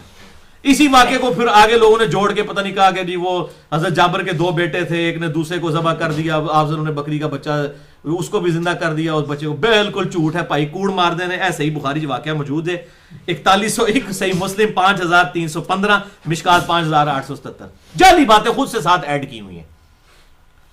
بہرحال وہ انہوں نے آ کے آپ صلی اللہ علیہ وسلم کے کان میں کہا یا رسول اللہ علیہ وسلم, وہی میں آپ کو اپنی لینگویج میں کہنا 2-4 بندے لے کے آ جاؤ, کھانے کا انتظام کیتے ہیں. اور کان میں اس لیے کہا کہ تاکہ باقی لوگوں کے لیے کوئی معاملہ ایسا نہ ہو. تو آپ صلی اللہ علیہ وسلم نے بابا سے بلند کہا بھی آج سب کی جابر کے ہاں دعوت ہے. وہ ان کا تو جناب آسان خطا ہو گیا. انہوں نے کہا میں اتنے بندوں کی میں کیسے دعوت کر سکتا ہوں, 1000 کے قریب بندہ, وہ تو 10 بندوں کے لیے بھی کھانا نہیں ہے. پھر ان کو تسلی ہوئی, انہوں نے کہا جب اللہ کے نبی نے کہا تو پھر, اور پھر آپ نے تسلی دے دی, کہا جابر جب تک میں نہ آؤں ہنڈیا کو چولہے سے نیچے نہیں اتارنا اور روٹیاں نہیں پکانا شروع کرنی جب تک میں نہ آ جاؤں. آپ صلی اللہ علیہ وسلم تشریف لائے, آپ صلی اللہ علیہ وسلم نے اپنا لعاب دہن مبارک، اپنا تھوک مبارک اس ہنڈیا میں ڈالا اور اس کے لیے برکت کی دعا کی، یہ جس سے وہ یہ سال ثواب کے لیے بھی کھانا سامنے رکھ کے اپنے تھوک بھی پوایا کرو نا مولویوں کو، تاکہ خدا کے لیے وہ ایک معجزہ ظاہر تھا. اس کے ساتھ یہ چیز ثابت ہوتی ہے. میں نے اس لیے پورا لیکچر دیا مسئلہ نمبر 74 سال ثواب پہ، اس میں بتایا کہ پبلک کو پوری باتیں بتایا کریں، ادھوری باتیں نہ بتایا کریں، پوری بات بتائیں تاکہ ان کو سمجھ آئے کہ یہ معجزہ تھا، نہ کہ یہ کہ سامنے کھانا رکھ کے جی وہ کھانا رکھ کے سامنے اس طریقے سے دعا کرنا اور یہ ختم والے طریقے ڈیوائز کرنے کے لیے اس سے پلی لیتے ہیں. تو آپ صلی اللہ علیہ وسلم نے فرمایا کہ اب تم اس آٹے میں سے گونتے جاؤ، آٹے میں سے روٹیاں پکاتے جاؤ اور سالن جو ہے وہ چولہے پہ رہے، اس طریقے سے سالن نکالتے رہو اس میں سے، اس کا ڈھکن اٹھانے کی ضرورت نہیں ہے، ادھر سے جو ہے وہ آٹے کے اوپر سے کپڑا اٹھانے کی ضرورت نہیں، بس نکالتے جاؤ. اور وہ لوگ ٹولیوں کی شکل میں آتے رہے، کھانا کھاتے رہے، حتیٰ کہ جابر بن عبداللہ کہتے ہیں 1000 لوگوں نے وہ کھانا کھایا. اللہ کے محبوب صلی اللہ علیہ وسلم صحابہ کھا کے چلے گئے تو کہتے ہیں میں نے ہنڈیا اٹھا کے دیکھی، وہ اتنی تھی جتنی ہم نے پکائی تھی، اور آٹا جتنا گوندا تھا وہ اتنا ہی تھا. یعنی دعوت تو انہوں نے کی تھی، اللہ کے نبی صلی اللہ علیہ وسلم کے معجزے کی برکت سے سب کے سب لوگ کھا گئے اور ان کے کھانے میں سے بھی کوئی کمی نہیں ہوئی. اب اس سے یہ بات پتہ چلی کہ یہ سب کے سب جو آپ کا فقر تھا نا، آپ کا وہ اختیاری تھا. اگر اللہ کے حضور دعا کرتے تو یہ سارے معاملات آپ کے لیے کھل جاتے. یہ فقر اختیاری تھا، جو بخاری اور مسلم میں آتا ہے کہ آپ کے جسم مبارک پہ چٹائی کے نشان دیکھ کر سیدنا ابو بکر علیہ السلام رضی اللہ تعالیٰ عنہ رو پڑے. ان کا یا رسول اللہ علیہ وسلم کیسر و کثرت دنیا کے مزے لوٹ رہے ہیں اور آپ کے اوپر بھی چادر نہیں تھی، اس لیے انہوں نے آپ کی کمر بھی دیکھ لی. تو آپ نے فرمایا عمر لگتا ہے ابھی دنیا کی حقیقت تجھ پہ نہیں کھلی ہے. حضرت عمر کو کہا جو دنیا سے زاہد تھے، وہ اسی لیے ہوا نا، اس طرح کی تربیت ہوئی تھی. اے عمر کیا اس بات پہ راضی نہیں ہو کہ کیسر و کثرت دنیا کے مزے لوٹے اور ہم آخرت کی سعادت؟ یہ دنیا کے مزے تو ختم ہو جانے والے، آخرت کی سعادت تو ہمیشہ رہنے والی ہے. یہ حدیث بخاری اور مسلم دونوں میں موجود ہے اور یہ بڑی رقت انگیز حدیث ہے. اس طرح کی 17 حدیثیں میں نے بخاری اور مسلم سے مسئلہ نمبر 51 میں بیان کی ہیں. رزق حرام کی مذمت، دنیا پرستی کا انجام اور اس کا علاج، مسئلہ نمبر 51 اہل سنت پاک.com پر. اللہ اکبر. تو یہ الحمدللہ 1000 لوگوں نے وہ کھانا کھایا اور وہ کھانا اسی طریقے سے رہا. 11واں حصی معجزہ صحیح بخاری میں 6281، صحیح مسلم میں 6055 اور 6057 اور مشکات میں بھی موجود ہے 5788. ام سلیم کہتی ہیں، یہ ہم ویسے سلیم اردو میں کہتے ہیں، لفظ سلیم ہے عربی میں. ام سلیم کہتی ہیں کہ آپ یہ بڑھیا عورت تھیں، آپ صلی اللہ علیہ وسلم کبھی کبھار جیسے یہ محلے میں بھی کوئی بوڑھیاں ہوتی ہیں، لوگوں کا بڑا پیار محبت ہوتا ہے، تو آپ کی ماں کی جگہ ہی تھیں، وہاں جاتے تھے کبھی آپ صلی اللہ علیہ وسلم کے لیے چٹائی بچھا دیا کرتی تھی، آپ وہاں پہ آرام فرمایا کرتے تھے. اور آپ صلی اللہ علیہ وسلم جب سویا کرتے تھے اس وقت آپ کو پسینہ بڑا آتا تھا. تو ہوا یہ کہ یہ ام سلیم جو ہے وہ آپ صلی اللہ علیہ وسلم کے ماتھے سے پسینہ پہنچ کے ایک چوڑے منہ والے برتن میں جمع کر رہی تھی. آپ کی آنکھ کھل گئی. آپ فرمایا ام سلیم یہ کیا کر رہی ہو؟ کہا یا رسول اللہ صلی اللہ علیہ وسلم آپ کا پسینہ مبارک بہترین خوشبو ہے، ہم اسے اپنے بچوں کے لیے عطر کے طور پر استعمال کرتے ہیں. تو آپ صلی اللہ علیہ وسلم نے فرمایا، اور اس میں الفاظ ہے کہ ہم اس سے برکت بھی حاصل کرتے ہیں. تو آپ صلی اللہ علیہ وسلم نے فرمایا اے ام سلیم تو نے بڑا ہی اچھا کام کیا. یعنی آپ نے اسے انڈورس بھی کر دیا کہ آپ صلی اللہ علیہ وسلم کے پسینہ مبارک یہ اسی معجزہ ہے. پسینہ تو چاہے سیدنا ابو بکر عمر عثمان و علی کا ہو یا میرا آپ کا ہو، خوشبو نہیں آ سکتی. یہ فزیکل فینومینا آف نیچر کو توڑنے والی چیز ہے. آپ صلی اللہ علیہ وسلم کے مبارک پسینے سے الحمدللہ خوشبو آیا کرتی تھی اور صحابہ کرام اسے ایز اے عطر بھی استعمال فرمایا کرتے تھے، سینٹ کے طور پر استعمال فرمایا کرتے تھے. الحمدللہ یہ بہت بڑا معجزہ ہے. بل آپ صلی اللہ علیہ وسلم کے تبرکات کے حوالے سے میں نے الگ سے بھی ایک لیکچر دیا ہے، مسئلہ نمبر 43 وسیلہ اور توسل کے صحیح احکام و مسائل. اور اسی طریقے سے مسئلہ نمبر 118 ہے آپ صلی اللہ علیہ وسلم کے پسینہ مبارک کے بارے میں، خون مبارک کے بارے میں، اسی اعتبار سے پیشاب کے بارے میں اہل سنت کا صحیح عقیدہ کیا ہے. 12واں حصی معجزہ صحیح بخاری میں 2930، صحیح مسلم میں 4612، 4615، 4619، مشکات میں بھی موجود ہے 5888، 5889، 5890. یہ اتنے حوالے میں نے اس لیے دیے کہ بڑی امپورٹنٹ حدیث ہے. غزوہ حنین کے موقع پر آپ کو یاد ہوگا سورۃ التوبہ کے اندر بھی میں نے اس آیت کے اوپر ڈیٹیل سے ڈسکشن کی تھی. سورہ التوبہ آیت نمبر 25 میں یہ بات ڈسکس ہوئی کہ جب مسلمانوں نے اس وقت اپنی کثرت کے اوپر تکبر کیا کہ ہم تو بدر میں 313 تھے، غالب آ گئے، آج تو ہم 12,000 کا لشکر ہے، تکہ بوٹی کر دیں گے کافروں کی. یہ غزوہ حنین مشرکین عرب سے آخری جنگ تھی، یہ فتح مکہ کے بعد ہوئی قبیلہ حوازن کے خلاف، اور بڑے تیر انداز لوگ تھے، اور مسلمانوں کی زبان سے نکل گیا یہ تو شاہی کوئی نہیں نے، آج تو اسی 12,000 اور اللہ تعالیٰ کو اس قسم کا جملہ پسند نہ آیا. سورہ توبہ کی آیت نمبر 25 میں اللہ فرماتا ہے پھر جناب پیچھے مڑ کے بھی نہ سو ویکھ دے، اس طریقے سے تہاڈے اوتے دہشت تاری ہوئی کافراں دی، پیچھے مڑ کے بھی نہیں دیکھتے تھے، اور اللہ کے رسول تمہیں پکار رہے تھے اور تم پھر بھی بھاگ رہے تھے. یہ حالت ہو گئی. اللہ تعالیٰ کو تکبر والا جملہ پسند نہیں ہے کبھی بھی، نیور. تو غزوہ حنین کے موقع پر یہی ہوا کہ سب بھگدڑ مچ گئی. 12,000 میں سے صرف 80 بندے حضور کے ساتھ رہ گئے صلی اللہ علیہ وسلم، باقی سب چھوڑ گئے.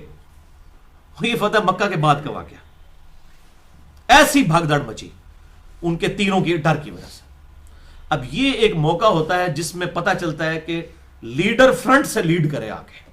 اگر وہ اپنے پیشن میں سچا ہے نا تو اس کی لیڈرشپ پھر نظر آئے گی. اور صحابہ کہتے ہیں ہم نے دیکھا، ہم تو بھاگ رہے تھے اور آپ صلی اللہ علیہ وسلم اپنے خچر پر بالکل کافروں کے لشکر کے اندر جا کے اکیلے اللہ اکبر رجز پڑھتے ہوئے انا النبی لا کذب انا ابن عبد المطلب، مجھے کوئی شک ہی نہیں ہے، میں جھوٹا نہیں ہوں، میں اللہ کا پیغمبر ہوں، میں ابن عبد المطلب ہوں، میں عبد المطلب کا بیٹا ہوں. یعنی پوری دنیا مجھے جانتی ہے. یعنی یہ ایک موقع تھا جس میں لوگ چیک کر سکتے تھے. جو غزوہ بدر میں تو آپ وسلم کا خیمہ پیچھے لگا تھا، پریکٹیکلی لڑائی کے لیے آگے نہیں آئے ہیں، تو اس میں تو کوئی کہہ سکتا ہے کہ آپ وسلم پیچھے رہے، آپ کو کیا پتا آگے لڑائی میں کیا ہوا. اور یہاں جب سب بھاگ گئے، آپ وسلم فرنٹ سے لیڈ کیا.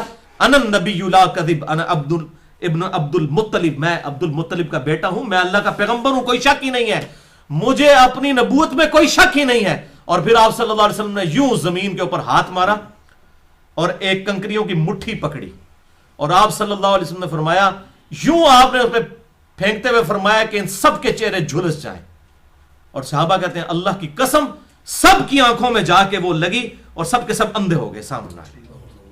اور آپ صلی اللہ علیہ وسلم رب محمد کی قسم، اس محمد صلی اللہ علیہ وسلم کے رب کی قسم جس نے محمد صلی اللہ علیہ وسلم کو نبی برحق بنا کر بھیجا ہے، کافر شکست خوردہ ہو کر بھاگ گئے ہیں. اور واقعی وہ پھر بھاگ گئے، ان کا زور ٹوٹ گیا. یہ آپ صلی اللہ علیہ وسلم کا معجزہ الحمدللہ اشارتاً اللہ تعالیٰ نے اس کا ذکر قرآن میں بھی کیا ہے. سورۃ الانفال کی آیت نمبر 17 میں وَمَا رَمَيْتَ إِذْ رَمَيْتَ وَلَٰكِنَّ اللَّهَ رَمَىٰ وَمَا رَمَيْتَ إِذْ رَمَيْتَ وَلَٰكِنَّ اللَّهَ رَمَىٰ. اور اے محبوب صلی اللہ علیہ وسلم جب آپ نے وہ مٹھی پھینکی تھی نا کافروں کی طرف، وہ آپ نے نہیں پھینکی تھی، وہ تو اللہ نے پھینکی تھی جبکہ آپ نے پھینکی تھی.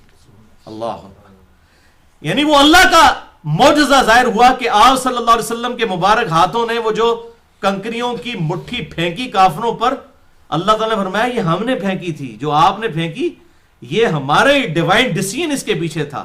اور اس طریقے سے آپ صلی اللہ علیہ وسلم کی ایک اس سے یہ بات پتہ چلی کہ یہ دنیا بقدر ایفرٹ ہے.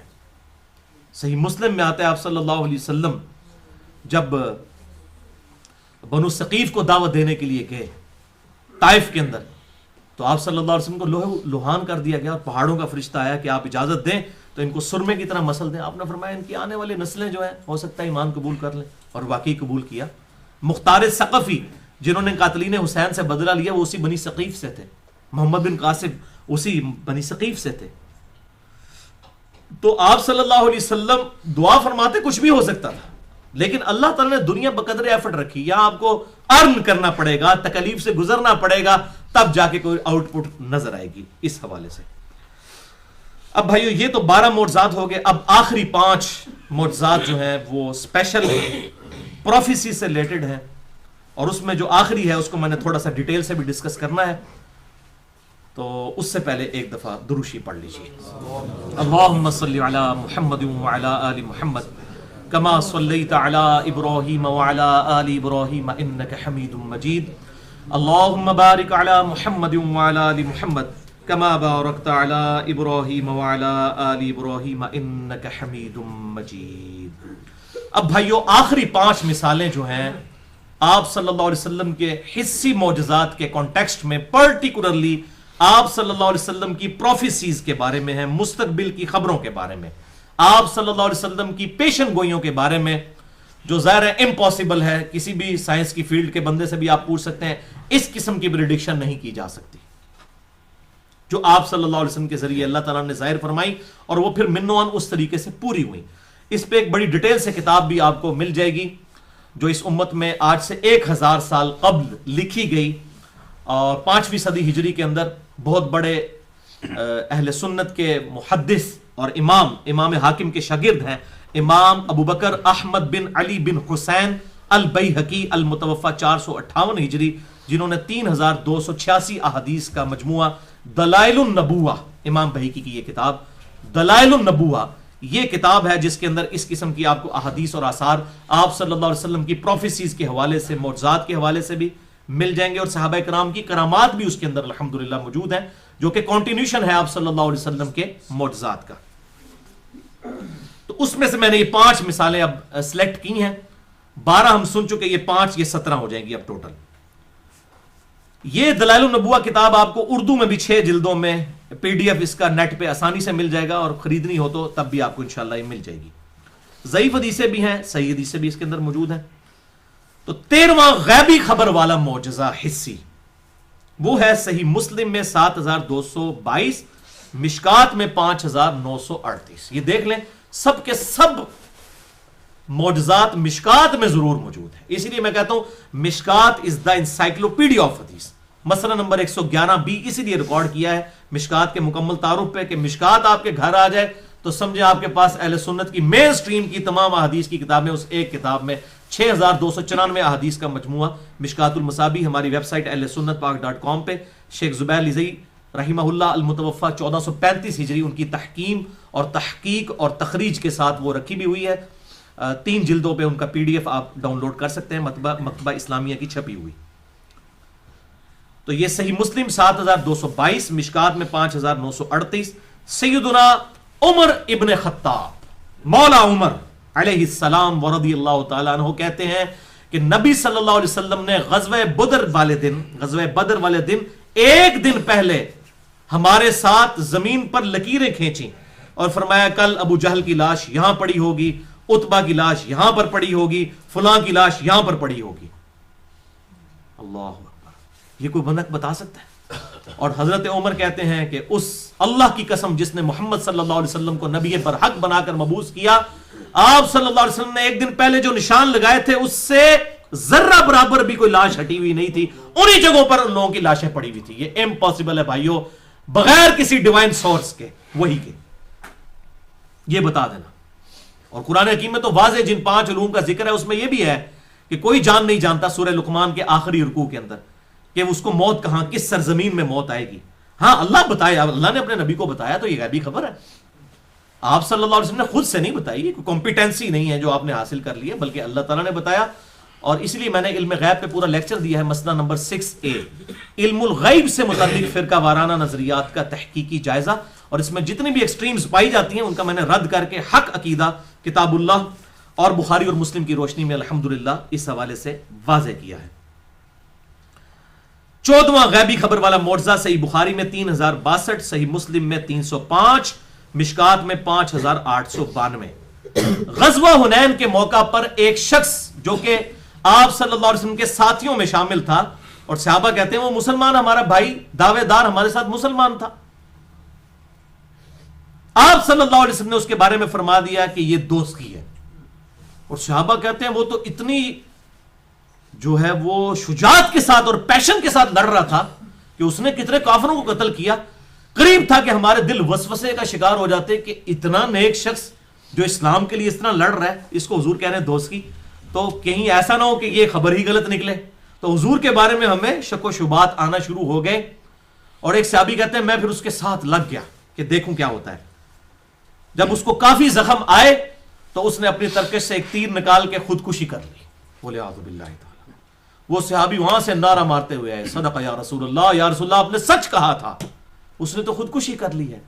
تو آپ صلی اللہ علیہ وسلم نے فرمایا، اس کے جواب میں آپ نے فرمایا کہ میں گواہی دیتا ہوں کہ میں اللہ کا بندہ اور اس کا رسول ہوں.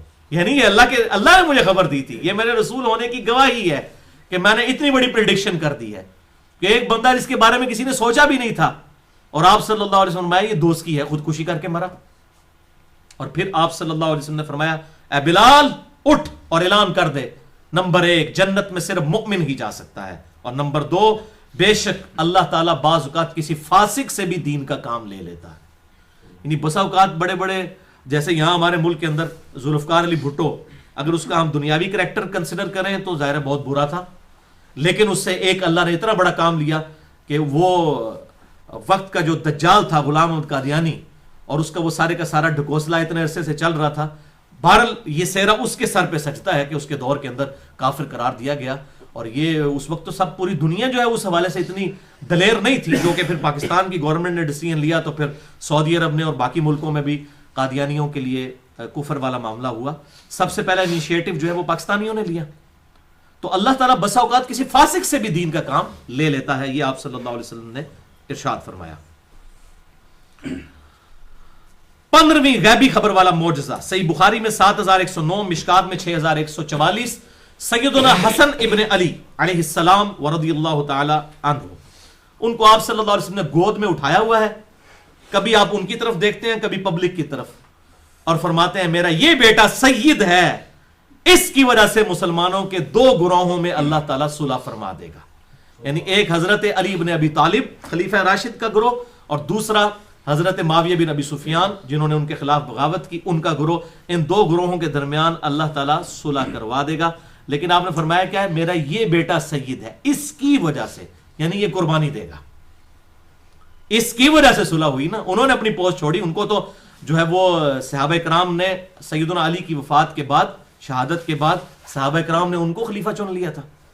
حضرت علی نے نہیں چنا, میں نے وہ 72 حدیثوں میں لکھ دیا ہے. حضرت علی نے کہا کہ رسول اللہ صلی اللہ علیہ وسلم نے بھی ہمیں بغیر خلیفہ کے چھوڑا تھا, اور ہم نے اپنا خلیفہ خود چنا تھا, تم بھی اسی طرح تیار ہو میرے بعد, میں اپنا خلیفہ کسی کو نامزد نہیں کروں گا. مسند ابی یعلا میں موجود ہے, مجموع الزوائد میں موجود ہے, اور مسند بزار میں موجود ہے. میں نے وہ 72 جو احادیث جمع کی ہیں واقعہ کربلا کا حقیقی پس منظر, 72 صحیح الاسناد احادیث کی روشنی میں, جس میں تقریباً 150 کے قریب روایتیں موجود ہیں. اہل سنت پاک.com پہ ریسرچ پیپر نمبر 5B, اس میں نے وہ روایتیں الحمدللہ ڈالی ہوئی ہیں. اب یہ دیکھیں سیدنا حسن رضی اللہ تعالیٰ عنہ, یعنی اس وقت سے تقریباً یہ 30-35 سال بعد واقعہ ہونا تھا, 41 ہجری کے اندر, اور آپ نے پہلے ہی فرما دیا کہ اس کی وجہ سے یہ ہوگا. یعنی یہ 30 سال تو بچہ مرنے والا نہیں, کم از کم 30-35 سال. یہ بہت بڑی پریڈکشن ہے, کوئی کسی کے بارے میں نہیں کر سکتا. غیبی خبر ہے, یہ معجزہ ہے, عقل کو عاجز کر دینے والی چیز ہے, آیتن ہے, اللہ کی نشانی ہے, اور سائن ہے اللہ تعالیٰ کا. 16واں غیبی خبر والا معجزہ, صحیح بخاری میں 2812, صحیح مسلم 7320, مشکات میں 5878. غزوہ خندق کے موقع پر, اور ایک جگہ آتا ہے کہ مسجد نبوی کی تعمیر کے موقع پر آپ صلی اللہ علیہ وسلم نے حضرت عمار ابن یاسر کے مبارک چہرے سے مٹی اپنے مبارک ہاتھوں سے صاف کی. باقی لوگ ایک ایک اینٹ اٹھا کر لا رہے تھے, عمار ابن یاسر 2 اینٹیں اٹھا کے لا رہے تھے.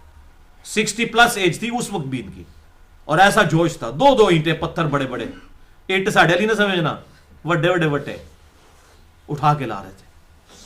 آپ سے نے اپنے مبارک ہاتھوں سے ان کی داڑھی اور سر کے بالوں سے مٹی جاڑی, اور فرمایا اے سمیہ کے بیٹے, تجھ پہ وہ بڑی مصیبت آئے گی, تجھے ایک باغی جماعت قتل کرے گی, تو ان کو اللہ اور جنت کی طرف بلا رہا ہوگا, اور وہ جماعت تجھے دوزخ کی طرف بلا رہی ہوگی. وَلِعَوْذُ بِاللَّهِ تعالیٰ.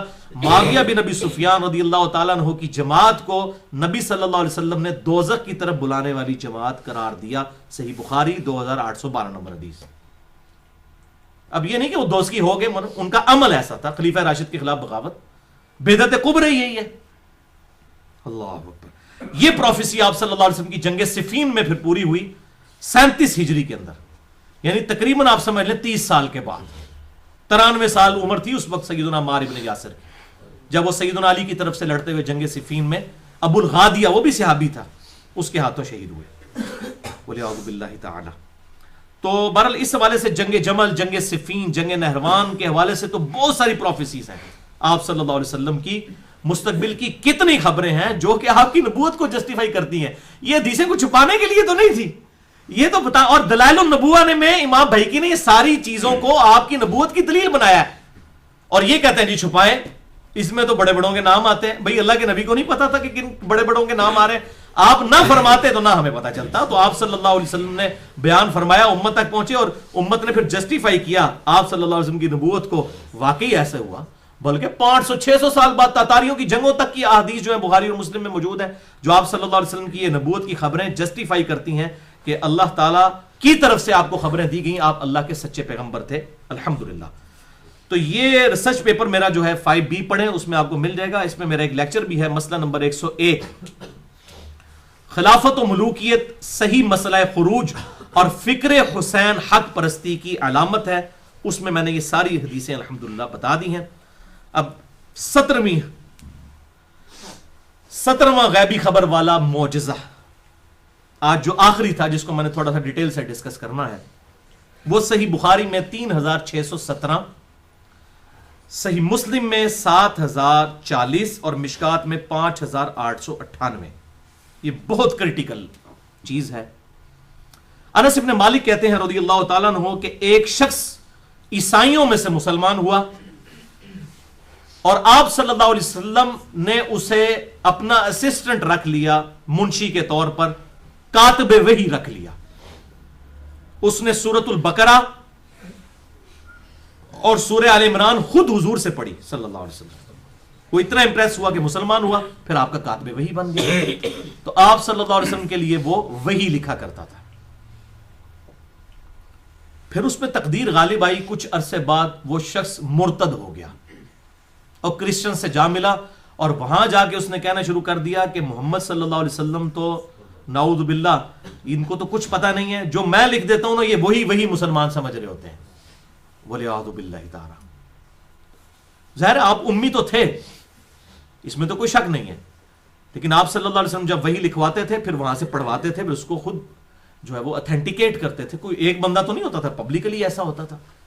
اور یہ آپ کا معجزہ تھا. میں نے پچھلی دفعہ اس کو ڈیٹیل سے ڈسکس کیا کہ آپ کا امی ہونا یہ اللہ تعالیٰ کی طرف سے خاص معجزہ ہے, جس کا ذکر قرآن میں بھی موجود ہے سورۃ العنکبوت میں, کہ اگر اس قرآن کے نزول سے پہلے نہ تو آپ کتاب میں سے کوئی چیز پڑھ سکتے تھے نہ لکھ سکتے تھے, ورنہ کافروں کو شک میں ڈال دیتی کہ یہ کتاب آپ نے خود لکھ لی ہے. تو آپ صلی اللہ علیہ وسلم کی شایان شان ہی نہیں تھا, آپ لکھنا پڑھنا نہیں جانتے تھے. یہ بہت بڑا معجزہ ہے.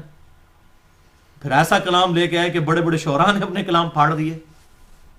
تو یہ اس کو جسٹیفائی کرتا ہے کہ اس کا سورس ڈیوائن ہے. اور پھر آج جس طریقے سے یہ حقیقت کھلی ہے, سنوریہم آیاتنا فی الآفاق وفی انفسہم حتی یتبین لہم انہ الحق.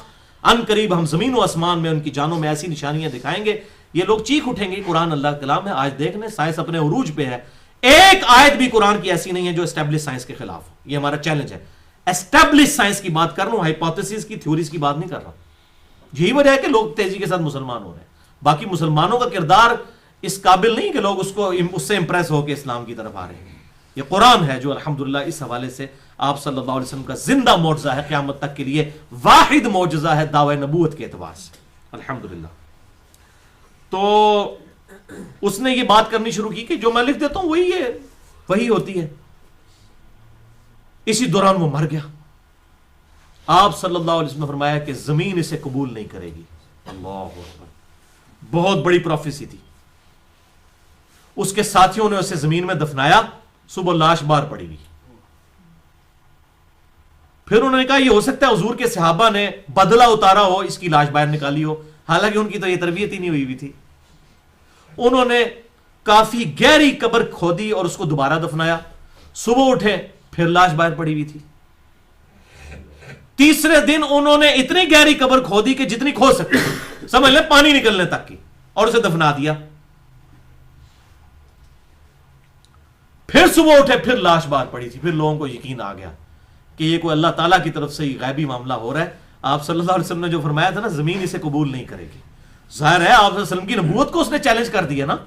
کاتب وحی تھا, کوئی عام کاتب وحی بھی نہیں جس نے سورہ البقرہ اور سورہ آل عمران آپ صلی اللہ علیہ وسلم نے خود پڑھی ہوئی تھی.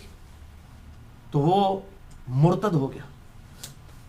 تو اس حوالے سے میں اب تھوڑی سی ڈیٹیل گفتگو کرنا چاہتا ہوں کہ بھائیو یہ بڑا ڈر جانے کا مقام ہے. ہمیں اللہ تعالیٰ سے دعا کرنی چاہیے. اللہ تعالیٰ بڑا بے پرواہ ہے. یعنی کاتب وحی ہونا اگر کوئی ٹائٹل ہے اور اس ٹائٹل سے کوئی فائدہ ہونا ہوتا تو اس شخص کو ہو جاتا جس کی لاش ہی اٹھا کے بڑے مار دی گئی. یعنی اللہ تعالیٰ آپ صلی اللہ علیہ وسلم کی اس خدمت کرنے کی برکت سے اس کو بچا لیتا کہ وہ مرتد نہ ہوتا، یہ غلط حرکتیں نہ کرتا، لیکن ایسا نہیں ہوا. اس پہ ایسی تقدیر غالب آئی، جو اس نے برے کام کیے اس کا وہ بھار اسے چکنا پڑا. اس لیے ہمیں اللہ تعالیٰ سے دعا کرنی چاہیے، اللہم من احییتہ منا فاحییہ علی الاسلام ومن توفیتہ منا فتوفہ علی الایمان، آمین. اللہم اجرنا من النار، اللہم اجرنا من النار، اللہم اجرنا من النار. بھائیو، کاتبین وحی کے اعتبار سے اور قرآن حکیم کی اتھینٹسٹی کے اعتبار سے میں یہاں پر تھوڑی سی ڈیٹیل گفتگو کروں، پھر ہماری یہ گفتگو انشاءاللہ 15-20 منٹ میں کنکلوڈ ہو جائے گی. کہ یاد رکھیں کہ قرآن حکیم اپنی حفاظت کے لیے کسی بھی کاتب وحی کا محتاج نہیں ہے. یہ قرآن میں اللہ تعالیٰ نے کیٹاگوریکل مینشن کر دیا ہے، اِنَّا نَحْنُ نَزَّلْنَا الذِّكْرَ وَإِنَّا لَهُ لَحَافِظُونَ. سورۃ الحجر آیت نمبر 9. بے شک اس الذکر، یاد دہانی، اللہ کی یاد دلانے والی، تذکیر دلانے والی کتاب کو ہم نے نازل کیا اور ہم ہی اس کی حفاظت کرنے والے ہیں.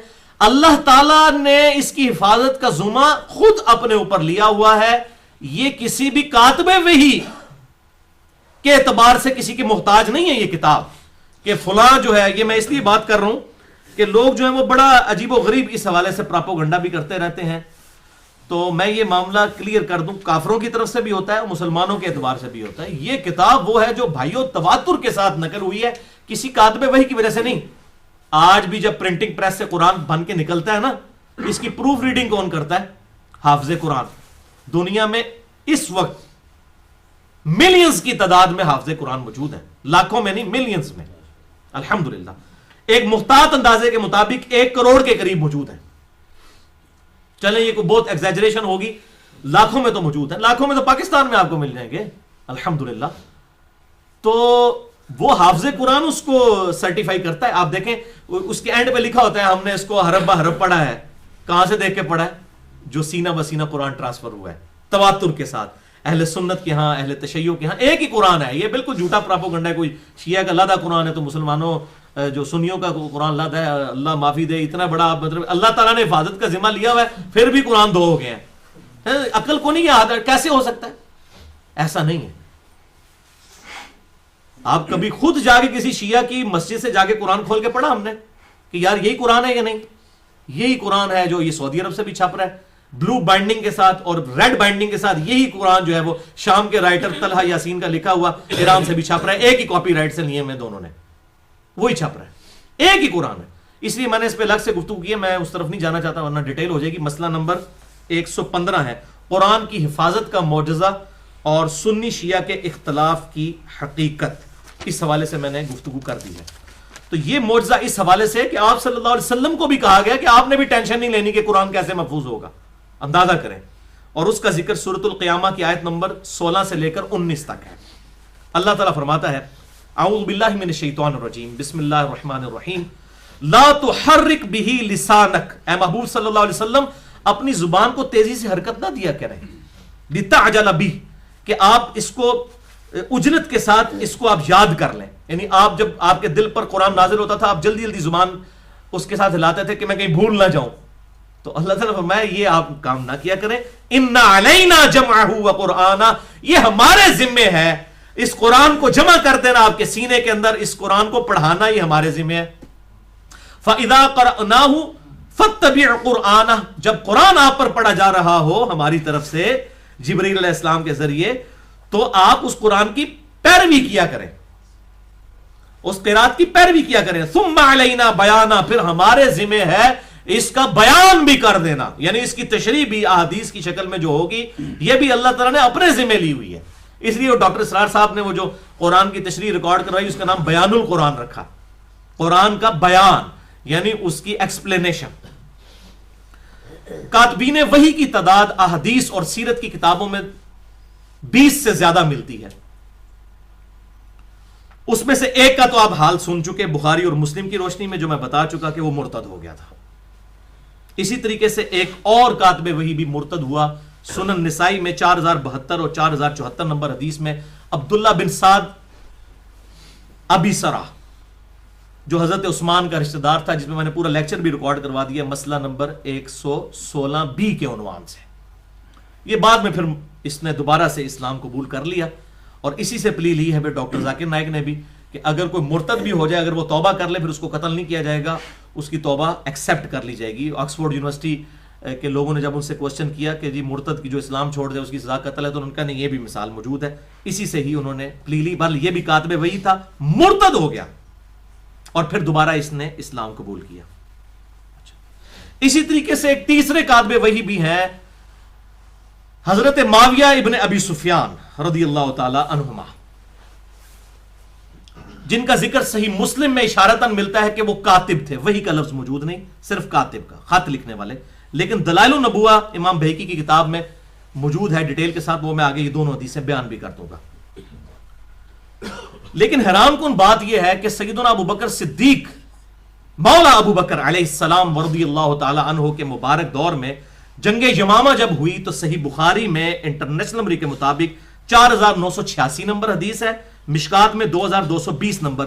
سیدنا عمر فاروق رضی اللہ تعالی عنہ و علیہ السلام، مولا عمر علیہ السلام، انہوں نے مشورہ دیا، اے امیر المومنین، صحیح بخاری 4986 مشکات میں 2220، کہ آپ صلی اللہ علیہ وسلم کے مبارک دور میں تو ایک جگہ پہ کمپائلڈ فارم میں نہیں تھا، ویسے آپ نے خود ہی لکھوایا سارا قرآن، لیکن حفاظ موجود تھے. کمپائلڈ فارم میں ایک جگہ دو گتوں کے درمیان موجود نہیں تھا، تو انہوں نے کہا کہ مصحف کو ایک جگہ جمع کر لیا جائے. تو سیدنا ابو بکر صدیق پہلے تو ریلیکٹنٹ تھے، بعد میں انہوں نے آپ کا مشورہ قبول کیا، اور پھر اس کے بعد انہوں نے سیدنا زید ابن ثابت رضی اللہ تعالیٰ عنہ کو بلایا اور ان کی ذمہ داری لگائی، اور دو جملے بولے سیدنا ابو بکر صدیق رضی اللہ تعالیٰ عنہ نے. کہا کہ زید آپ عقل مند نوجوان ہیں، آپ پر کسی قسم کا الزام نہیں ہے، آپ صلی اللہ علیہ وسلم کے لیے آپ وہی لکھا کرتے تھے، لہذا قرآن حکیم کو ایک جگہ کمپائلڈ فارم میں آپ جمع کریں. تو حضرت معاویہ کو تو نہیں بلایا، وہ کاتب وہی تھے، تو ان کو بلایا جاتا، ان کی ذمہ داری، یا ان کو ایک کمیٹی بنا دی جاتی، جس طرح یہاں سیاسی کمیٹی بنتی ہے کہ جی ایک بندہ ادھر سے ڈال لیں، ادھر سے ڈال لیں، ادھر سے ڈال لیں. انہوں نے صرف ایک بندے کی ڈیوٹی لگائی، زید ابن ثابت رضی اللہ تعالیٰ عنہ، اور کہا آپ پہ الزام نہیں ہے کسی قسم کا، یعنی آپ ٹرو مومن ہیں، یعنی شروع سے حضور کے ساتھ ہیں اور آپ وہی لکھتے ہیں، یعنی موسٹ ریلائبل پرسنالٹی آپ ہی ہیں، آپ کے ذمہ کیا جائے. زید ابن ثابت کہتے ہیں اللہ کی قسم اگر ابو بکر رضی اللہ تعالیٰ عنہ وعلیہ السلام مجھے یہ کہتے ہیں نا کہ پہاڑ ایک جگہ سے کھود کے دوسری جگہ پہنچا دے تو میں زیادہ پریشان نہ ہوتا. اس سے مشکل کام یہ تھا کہ میرے ذمہ اتنی بڑی ذمہ داری انہوں نے لگا دی کہ قرآن حکیم کو ایک جگہ جو ہے کمپائلڈ فارم کے اندر جمع کیا جائے. بہرحال انہوں نے یہ معاملہ کیا الحمدللہ، اور قرآن حکیم کا یہ مصحف ہمارے پاس موجود ہے الحمدللہ اس حوالے سے. لہذا حضرت معاویہ بن ابی سفیان رضی اللہ تعالیٰ عنہ کے بارے میں جو بخاری اور مسلم میں ایسی احادیث آتی ہیں جس سے ان کے کریکٹر کے حوالے سے کافی کمزوریاں امت کے سامنے امام بخاری اور امام مسلم لے کر آئے، تو منکرین حدیث تو ان حدیثوں کو ہی جعلی کہتے ہیں. دوسری طرف جو اہل سنت ہیں وہ حدیثیں کہتے ہیں یہ حدیثیں تو ٹھیک ہیں، بیان نہیں کرنی چاہیے. تو بھئی اگر بیان نہیں کرنے والی تھی تو امام مسلم نے صحیح مسلم کے مقدمے میں لکھا ہے کہ میں صحیح مسلم عوام الناس کے لیے لکھ رہا ہوں. بیان تو انہوں نے کی ہیں، امت تک بات پہنچائی ہے کہ حق بات کیا ہے. اور میں مولویوں کو سنتا ہوں، ایک سعودی عرب میں مولوی بیٹھا ہوا ہے، اس کو عجیب و غریب قسم کی وہ باتیں کر رہا تھا، ایک انڈیا کا مولوی ہے وہ بھی باتیں کر رہا تھا کہ جی حضرت معاویہ کے بارے میں اگر آپ نے بات کی نا تو قرآن شک میں پڑ جائے گا، لعنت اللہ علی الکاذبین. اور قرآن معاویہ بن ابی سفیان رضی اللہ تعالیٰ عنہ کا محتاج ہے، جن کی ڈیوٹی بھی نہیں لگائے گی حضرت ابوبکر صدیق کی طرف سے. وہ زید ابن ثابت کی ڈیوٹی لگی، قرآن شک میں پڑ جائے گا، اور تہاڈی روٹیاں شاکی چ پی جان گیاں، جڑی ملوکیت دیاں تنخواہاں پہ کھاندے ہو وہ شاکی چ پی جان گیاں. اور نمک حلالی تو تسی کرنی ہے نا جنہاں کو لے کے پہ کھاندے ہو. قرآن شک میں پڑ جائے گا جی، یہ تو حضرت معاویہ پہ اٹیک جو ہے وہ قرآن پہ اٹیک ہے، وہ وہی لکھا کرتے تھے. او بھائی کیڑی وہی لکھی؟ فتح مکہ کے موقع پر جو بندہ مسلمان ہوا جب 99.99% قرآن نازل ہو چکا ہے، اس کے بعد کون سی وہی لکھی ہے؟ اور اگر لکھی تھی اور لیبل پرسنالٹی تھی تو حضرت ابوبکر صدیق رضی اللہ تعالیٰ عنہ ان کی ڈیوٹی لگا دیتے نا، جو تسی مامے بنے ہوئے ہو جناب 1400 سال بعد انہوں نے وکالت پہ کر دیو، کمیٹی شامل کر دیتے. انہوں نے زید ابن ثابت کو کہا کہ آپ وہی لکھا کرتے تھے، آپ نوجوان ہیں اور آپ پہ کسی قسم کا الزام نہیں ہے، آپ کی ڈیوٹی ہے. تو بھائی حضرت معاویہ کا کوئی محتاج نہیں ہے، قرآن کسی بھی کاتب وحی کا محتاج نہیں ہے. آپ آیات سن چکے ہیں، اللہ تعالیٰ نے یہ اپنے ذمہ خود لیا تھا، یہ اللہ تعالیٰ نے محفوظ کیا ہے. اور یہ لکھنے کی وجہ سے صرف محفوظ نہیں ہے، یہ سینہ بسینہ قرآن جو ہے وہ تواتر کے ساتھ پوری دنیا کے اندر مسلمانوں کے سینوں میں چل رہا ہے. اور آج بھی جب بھی اس کی اتھینٹیکیشن کی جاتی ہے پرنٹنگ پریس سے, وہ حافظ قرآن کرتا ہے, اس کے پاس کوئی نسخہ نہیں ہوتا, وہ اپنے جو سینے میں محفوظ ہے اس کی بنیاد کے اوپر الحمدللہ کرتا ہے. تو یہ کسی کا محتاج نہیں ہے. الحمدللہ خلفائے راشدین کے ذریعے اللہ تعالیٰ نے علیہم السلام ان کے ذریعے اس کتاب کو محفوظ فرما دیا. اس حوالے سے میں آخر میں 3 حدیثیں بیان کرنا چاہتا ہوں صحیح مسلم سے, تاکہ یہ معاملہ میں کاتب وحی والا مسئلہ جو ہے اس کو بالکل کھول کر ایک امت تک یہ بھی حق بتا دوں, تاکہ یہ مجھے پھر بعد میں گالیاں نکالیں. لیکن مجھے کوئی گالی نہ نکالے, جس نے نکالنی امام مسلم کو نکالے اور اپنا ایمان برباد کرے, جنہوں نے یہ کتاب لکھ کر اور امت کو حق بات بتائی. آپ کے مولویوں نے, آپ کے استادوں نے آپ کو نہیں بتائی تو انہوں نے جان نو پیٹو, منو کو پیٹ دیو. میرا تو آپ کو شکر گزار ہونا چاہیے کہ میرے ذریعے سے آپ کو حق بات پتہ چل رہی ہے, جو کہ آپ کی اپنی کتابوں میں لکھی تھی. یعنی یہ صحیح مسلم ہماری اہل سنت کی مشترکہ کتاب ہے, یہ میں نے تو نہیں بنائی گھر بیٹھ کے. تو اس حوالے سے میں نے ایک پورا ریسرچ پیپر بھی اب لکھ دیا ہے, ریسرچ پیپر نمبر 5B, واقعہ کربلا کا حقیقی پس منظر 72 صحیح الاسناد احادیث کی روشنی میں, جس میں 150 روایتیں میں نے جمع کی ہیں. 72 کا ٹائٹل میں نے شہدائے کربلا کی 72 کی نسبت سے لیا ہے. ایک ایک نمبرنگ پہ 4-4 5-5 حدیثیں بھی ہیں اس میں, تاکہ وہ 72 کی نسبت قائم رہے. اور وہ الحمدللہ عربی میں بھی آ چکا ہے. پہلے میں نے عربی میں لکھا ہے, جن کو ہے نا عربی ہم عربی کتابوں سے پڑھتے ہیں, پائی عربی لکھا ہے, پہلے عربی میں لکھا, اردو میں ترجمہ بھی PDF فارم میں اہل سنت پاک.com پہ ریسرچ پیپر نمبر 5B آپ کو مل جائے گا. انگلش کا ترجمہ بھی ہو رہا ہے اور ہندی کا بھی. اردو کو تو اڈل کر دی کی ہے پبلک توڑی, ساری زبانوں میں انٹرنیشنل پمفلٹ الحمدللہ. اس حوالے سے آپ اہل سنت پاک.com سے اس کو ڈاؤن لوڈ کر سکتے ہیں. اس میں بھی میں نے یہ حدیثیں اس میں یہ ڈال دی ہیں. 27 نمبر اس میں جو نمبر آتا ہے اس کے اندر یہ حدیثیں موجود ہیں. پہلی حدیث صحیح مسلم کی انٹرنیشنل نمبر کے مطابق 6409 صحیح مسلم میں ابو سفیان والے چیپٹر کے اندر, اور ہمارے ریسرچ پیپر نمبر 5B میں 27 نمبر پر ہے. یہ عبداللہ بن عباس رضی اللہ تعالیٰ عنہ کہتے ہیں کہ ابو سفیان جب فتح مکہ پہ مسلمان ہوا تو مسلمان نہ تو ابو سفیان کے ساتھ بیٹھتے تھے اور نہ اچھی نگاہ سے اس کی طرف دیکھتے تھے. تو یہ حضور کی خدمت میں حاضر ہوئے اور کہا یا رسول اللہ صلی اللہ علیہ وسلم, نہ تو مسلمان میرے پاس بیٹھتے ہیں نہ مجھے کوئی اچھے طریقے سے دیکھتے ہیں. ظاہر ہے پوری زندگی حضور کے ساتھ دشمنی کی, لڑائیاں کرتا رہا. اب ابو جہل تو بدر میں مارا گیا تھا, اس کے بعد ساری جنگیں ابو سفیان نے لڑی ہیں. تو ایک کوئی سوئچ تو نہیں مسلمانوں کے دلوں میں آن ہو جانا تھا کہ ہاں جی آج تو بعد بھائی 180 ڈگری ہو جائے گا کام. مسلمانوں کو قلق تو تھا, تو مسلمان اس کو کوئی اچھا نہیں سمجھتے تھے, بس صرف کلمے کے احترام تک تھی بات. تو انہوں نے آ کے حضور صلی اللہ علیہ وسلم سے کچھ ڈیمانڈز کی کہ اس طریقے سے مسلمانوں کے دلوں میں میرے لیے محبت آ سکتی ہے. اس میں سے ایک ڈیمانڈ یہ تھی کہ میرے بیٹے معاویہ کو اپنا منشی رکھ لیں. یہ کاتب وحی کہتے ہیں, اینج رکھایا گیا جے کاتب وحی, منشی رکھ لیں, آپ کے لیے کتابت کر دے گا, یہ لکھنا پڑھنا جانتا ہے. تو آپ صلی اللہ علیہ وسلم نے ان کی وہ بات مان لی, باقی باتیں بھی مان لی. اور راوی کہتے ہیں صحیح مسلم کے کہ نبی صلی اللہ علیہ وسلم کی یہ مبارک عادت تھی کہ آپ کبھی کسی کو نہ نہیں کیا کرتے تھے. اور وہ کہتے ہیں کہ اگر ابو سفیان خود سے حضور کو نہ کہتا تو آپ صلی اللہ علیہ وسلم کبھی ابو سفیان کی یہ ڈیمانڈ پوری نہ کرتے, یعنی معاویہ کو اپنا کاتب رکھنے والی ڈیمانڈ کبھی خود سے نہ پوری کرتے. یہ ابو سفیان کی دل جوئی کے لیے آپ نے کیا. اور بھائی جی جو بندے سفارشی بھرتی ہوئے ہیں, یہ اسی لینگویج ہے, سفارشی, پازیٹیو سفارش کی بات کر رہا ہوں, ان کو آپ نے کہا یہ قرآن ڈاؤٹ میں پڑ جائے گا جی کاتب وحی. زید ابن ثابت کدھر گیا جس نے ساری کارنامہ کیا ہے؟ کیوں پبلک کو جھوٹی باتیں ملوکیت کی تنخواہیں کھا کے تو بتا رہے ہیں قرآن ڈاؤٹ میں پڑ جائے گا. جاہل مولوی پتہ ہی نہیں ان کو کہ قرآن کہاں سے آیا, کس نے محفوظ کیا, انا نحن نزلنا الذکر وانا لہ لحافظون. تو اس قسم کی باتیں پبلک کو بتاتے ہیں. اینج پائی جی ہوئی ہے پرتی.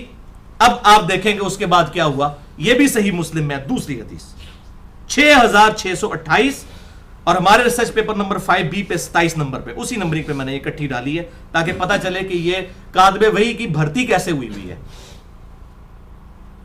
اس کے راوی بھی عبداللہ ابن عباس ہے رضی اللہ تعالیٰ. وہ کہتے ہیں میں چھوٹا بچہ تھا, آپ صلی اللہ علیہ وسلم میرے پاس تشریف لائے تو کہتے ہیں میں دروازے کے پیچھے چھپ گیا. چھوٹے بچے تھے, یعنی ہارڈلی 10 سال کے قریب عمر ہوگی اس وقت, کیونکہ آپ صلی اللہ علیہ وسلم کی وفات کے وقت 13 سال تھی.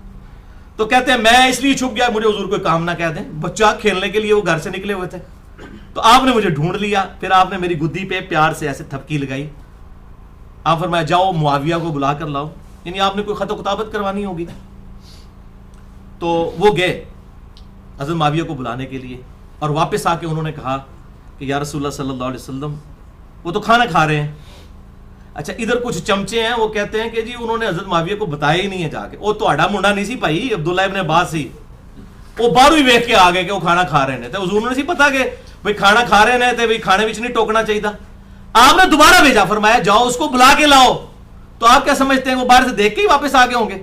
یہ چمچے خام خواہ بیچ میں کر رہے ہیں، میں آپ آگے بتاتا ہوں باقی اس کا طریق بھی خام خواہ۔ وہ گئے، پھر ان کا یاسن وہ کھانا کھا رہے ہیں، انہوں نے جواب دیا کہ کھانا کھا رہے ہیں۔ اچھا جی، پھر آپ نے فرمایا تیسری بار فرمایا کہ اسے بلا کے لاؤ، تیسری بار بھی یہ جواب ملا جی میں کھانا کھا کے آنا۔ تو آپ صلی اللہ علیہ وسلم کی مبارک زبان سے ایک جملہ نکل گیا اس موقع کے اوپر، آپ صلی اللہ علیہ وسلم نے فرمایا اللہ تعالیٰ اس کا پیٹ کبھی نہ بھرے، استغفر اللہ واتوب الیہ والعیاذ باللہ تعالی۔ تو یہ آپ کی مبارک زبان سے ایک کلمہ نکل گیا کہ اللہ اس کا پیٹ کبھی نہ بھرے۔ اب دلائل النبوہ امام بہقی کی کتاب سے، اچھا اس میں کہیں موجود نہیں ہے کہ وہ وہی لکھتے تھے، دوسری بھی حدیث میں ہے کہ کاتب رکھ لیں، جس سے یہ لیتے ہیں نا کانا یکتب الوحی، کانا یکتب الوحی آدھی اینا ٹوٹا چک دینے اس حدیث میں تو پوری حدیث سنانا ہوں آج۔ اور یہ کام جو ہے نا مطلب ان لوگوں نے بھی کیا ہے کہ مجھے افسوس ہوتا ہے کہ انسان کو حق بات پوری امت کو بتانی چاہیے۔ یہ اسی طریقے سے ہے کہ آپ وہ ہمارے وہاں پہ ایک دیوبندی عالم تھے، تو انہوں نے صحیح مسلم سے ایک حدیث ہمارے بھائی کو بتائی کہ آپ صلی اللہ علیہ وسلم جب نماز شروع کرتے تو دونوں ہاتھ کانوں تک اٹھاتے، مالک بن حویرث کی، تو ان کا اس لیے ہم کانوں تک اٹھاتے ہیں، ہم بھی کہتے ہیں کانوں تک اور کندھوں تک ایک ہی ہے، انگلیاں کانوں کے برابر اور ہتھیلیاں کندھوں کے برابر، یہ ایک ہی چیز ہے۔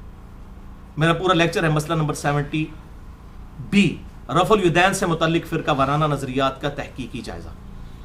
وہ میرے پاس لے کے آیا، مجھے کہتا علی بھائی یہ دیکھیں انہوں نے حدیث دکھائی صحیح مسلم سے، تو میں نے کہا یار کاش یہ حدیث آپ کو پوری دکھا دیتا۔ وہ اس حدیث کے آگے پتہ کیا لکھا ہوا ہے، جب آپ صلی اللہ علیہ وسلم نماز شروع کرتے دونوں ہاتھ کانوں تک اٹھاتے، پھر رکوع میں جاتے لگتے تو پھر دونوں کان تک ہاتھ اٹھاتے، اور جب رکوع سے سر اٹھاتے پھر دونوں ہاتھ کانوں تک اٹھاتے۔ اس نے وہ پوری حدیث نہیں بتائی، وہ اتنا ٹکڑا پڑھا دیا۔ یہ وہی کام کیا ہے ان لوگوں نے بھی، اللہ تعالیٰ ان کو معاف کرے۔ ایک تو فوت ہو چکے ہیں شیخ زبیر علی زئی رحمہ اللہ، میرے استاد ہیں، میں اپنے آپ کو ان کی زندہ کرامت سمجھتا ہوں، ان کی برکت سے میں نے بہت علم حاصل کیا، ان کی کتابوں کے ذریعے، ان کی ویڈیوز اور میری پرسنل ڈسکشنز کے ذریعے۔ شیخ زبیر علی زئی المتوفا 1435 ہجری، انہوں نے اپنی توضیح الاحکام جلد 2 میں بس یہ لکھا کانا یکتب الوحی کہ حضرت معاویہ وہی لکھا کرتے تھے، دلائل النبوہ کا حوالہ دے دیا، 2506 نمبر حدیث۔ اور ہمارے جیلم شہر میں بھی غلام مصطفیٰ ظہیر صاحب نے میرے خلاف اپنے زوم میں ایک جو ہے وہ رسالہ نکالا 49 نمبر السنہ، اس کے اندر بھی بس یہ اتنا نقل کیا وکانا یکتب الوحی۔ میں نے اس کو مکتبۃ الشاملہ میں لکھ کے ڈھونڈا، وہ نکال لیا۔ بھائی جی کمپیوٹر سے جھوٹ نہیں ماردا، مولوی تو چھپا جائے گا، کمپیوٹر تو نہیں چھپائے گا کیڑی گل پوری کی ہے۔ اب میں وہ پوری حدیث میں نے اس میں ڈال دی ہے الحمدللہ اپنے ریسرچ پیپر میں، میں آپ کو ورڈ بائی ورڈ بتاتا ہوں، اور پھر آپ یہ فیصلہ کریں کہ یہ لوگ اس طرح کیوں کرتے ہیں، کس کو دھوکہ دینا چاہتے ہیں، کیوں اس طرح کی حرکتیں کرتے ہیں۔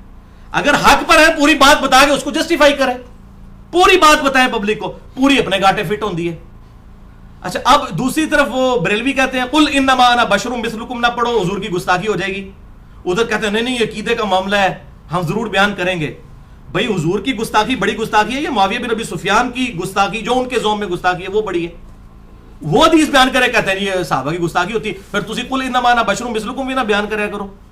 اور آپ یہ بھی نہ بیان کریا کرے جامعہ ترمذی سے کہ حج تمتع پہ پابندی لگا دی تھی حضرت عمر علیہ السلام نے، تو حضرت عبداللہ ابن عمر نے مخالفت کی تھی، تو یہ تو حضرت عمر کی توہین ہے۔ کروڑوں معاویہ ایک عمر کے برابر نہیں ہو سکتے رضی اللہ عنہما، تو بھئی حضرت عمر کی گستاخی تو اہل حدیث کے ہر جو ہے وہ سٹیج سے ہو رہی ہے، اس حوالے سے نہیں، گستاخی نہیں ہے میرے بھائیو، یہ حق ہے۔ حق کو واضح کرنے کے لیے ظاہر ساری باتیں ہوں گی۔ قرآن میں تو حضرت یوسف علیہ السلام کے بھائی 2 نبیوں کے صحابی ہیں، حضرت یعقوب کے بھی، حضرت یوسف علیہ السلام کے، ان کی غلطیاں بیان ہوئی۔ ان غلطیوں کے بعد لان تان کرنا یہ رافضیوں کا طریقہ ہے۔ اہل سنت کا طریقہ یہ کہ وہ حق بیان کرتے ہیں اور اللہ تعالیٰ کی لعنت کے مستحق نہیں ہو جاتے۔ سورۃ البقرہ کے تحت کہ جو حق چھپاتا ہے اس پہ اللہ کی لعنت اور تمام لعنت کرنے والوں کی لعنت، وہ لعنت سے بچتے ہیں، وہ لعنتی لوگ نہیں ہوتے۔ جو سنی ہوگا صحیح وہ لانتی نہیں ہوگا. یہ ٹنی ہے سارے, میں یہ کہوں ٹنی, سنا کے سنی ٹنی. اور سنی وہ ہوتا ہے جو بکش مسلمان ہو, کتاب و سنت کے مطابق اپنے عقائد رکھتا ہو. تو اب میں آپ کو بتا دیتا ہوں اس کے اندر پوری حدیث دلائل النبوہ 2506 نمبر. انہوں نے تو صرف لکھا وَكَانَ يَكْتُبُ الْوَحِي, وہ وہی لکھا کرتے تھے. اے دسنا جناب کی لکھ دے سر. دلائل النبوہ امام بہقی کی کتاب میں آتا ہے, عبداللہ ابن عباس بیان کرتے ہیں کہ میں بچوں کے ساتھ کھیل رہا تھا, رسول اللہ صلی اللہ علیہ وسلم تشریف لائے تو مجھے یہ خیال گزرا کہ آپ میرے لیے ہی آئے ہیں, چنانچہ میں چھپ گیا, مگر آپ صلی اللہ علیہ وسلم نے مجھے ڈھونڈ نکالا. آپ صلی اللہ علیہ وسلم نے مجھے ہلکی سی تھپکی لگائی اور فرمایا جاؤ معاویہ کو بلا کر لاؤ, اور وہ وہی لکھا کرتے تھے. اے جی پائی ٹوٹا بھی چکڑ لے انہوں نے, وَكَانَ يَكْتُبُ الْوَحِي. میں گیا اور انہیں پیغام دیا, یہ الفاظ موجود ہیں دلائل النبوہ میں نے پیغام دیا حضرت معاویہ کو کہ آپ کو حضور بلا رہے ہیں. کہنا جی ہو جائے باہروں ہی ہو کے آگے کھانا ویک دے, اور چمچوں کو صاحب نہ کام کرو, کوئی کام ایسا کرو جڑا کدھر جچدا بھی ہوگا. جھوٹتا کوڑتے نہ مارو, سچی گل دسو. کہتے ہیں میں گیا, انہیں پیغام دیا تو جواب میں کہا گیا وہ کھانا کھا رہے ہیں. میں نے آ کے آپ صلی اللہ علیہ وسلم کو بتا دیا. آپ صلی اللہ علیہ وسلم نے کچھ دیر بعد پھر فرمایا جاؤ معاویہ کو بلا کر لاؤ. پھر میں گیا, پھر وہی جواب ملا. پھر آپ صلی اللہ علیہ وسلم کو بات بتائی. پھر آپ نے تیسری بار فرمایا کہ اللہ تعالیٰ اس کا پیٹ نہ بھرے. یہ آپ صلی اللہ علیہ وسلم کی مبارک زبان سے نکل گیا. اچھا وہ کہتے ہیں جناب یہ دعا دی ہے ان کو, اس کا پیٹ نہ بھرے, یہ دعا دی ہے. اچھا وہ آگے الفاظ موجود ہیں, دعا کیا دی ہے, آگے الفاظ بھی دیکھیں. اسی حدیث کے راوی سیدنا ابو حمزہ فرماتے ہیں کہ پھر حضرت معاویہ کا پیٹ پوری زندگی کبھی نہیں بھر سکا. انہوں نے دعا نہیں لکھا, انہوں نے کہا انہوں نے ٹیڈ نہیں پھر کدے پریا, یعنی وہ دنیا داری والا معاملہ ان کے اوپر غالب ہو گیا. مراد یہ وہ راوی حدیث کا کہنا, کہتے ہیں نا حدیث کا راوی فارم جانتا ہے. اے راوی ابو حمزہ نے لکھ دیا. اور امام بہقی ساتھ کیا لکھتے ہیں, راوی کے یہ الفاظ اس بات کی دلیل ہے کہ رسول اللہ صلی اللہ علیہ وسلم کی دعا قبول بھی ہو گئی کہ ان کا پیٹ نہیں کبھی بھرا. اے پوری گل سیجے وَكَانَ يَكْتُبُ الْوَحِي. دیکھیں کس پبلک کو آپ دھوکہ دے رہے ہیں بھائی. اب انٹرنیٹ کا دور ہے, ہر چیز پبلک کے ہاتھ میں آ چکی ہے. اب بےایمانیاں کریں گے, پکڑے جائیں گے, بے عزت ہوں گے. اور یہی وجہ ہے کہ جب ہمارے لیکچر لوگ سنتے ہیں وہ اپنے علماء سے جا کے لڑتے ہیں, وہ کہتے ہیں تو کیا کس نے دی تجھے گل سنو, بجائے یہ کہ کوئی جواب دے. جواب تو ہوتا نہیں ہے. تو وہی بات ہے کہ جناب وہ اب بات سنے ہی نہ, تو کیا کہ بخاری مسلم نماز کا طریقہ پڑھو رفع الیدین نال, اون تے کرنا پہ جائے گا. تو بھائی بخاری اور مسلم صرف رفع الیدین کے لیے نہیں ہے, یہ پوری کی پوری ماننا ہے نا. یہ یہودیوں والا کام تو نہ کریں. افتؤمنون ببعض الکتاب وتکفرون ببعض, کتاب کے کچھ حصے کو مانتے ہو, کچھ کو چھوڑ دیتے ہو. اسی کی تو ذلت خواری پھر کاٹ رہے ہو. حق بات قبول کرو, جو جھوٹی بات ہے, کوئی غلط بات ہے تو ہمیں بتاؤ کہ یہ بات اس طریقے سے ہے, وہ بات جو ہے وہ اس طریقے سے سامنے آ جائے گی. لیکن اس طریقے سے جھوٹا پراپوگنڈا کرنا, دشمنیاں کرنا, یہ بات کو غلط ہے. اور آج کی پبلک نہیں آپ کو قبول کرے گی. یہی وجہ ہے کہ آپ کی روٹی روزی بند ہو گئی ہے. تو پائی اسی ان روٹی تے لت مار چھڑی ہے تو سائیں ساڑھے خلاف ہو گئے نے. پھر تو اب جسے شوق ہو وہ ریسرچ پیپر نمبر 5B اور میرا لیکچر مسئلہ نمبر 101 ضرور سنیں. خلافت و ملوکیت, صحیح مسئلہ خروج اور فکر حسین حق پرستی کی علامت ہے.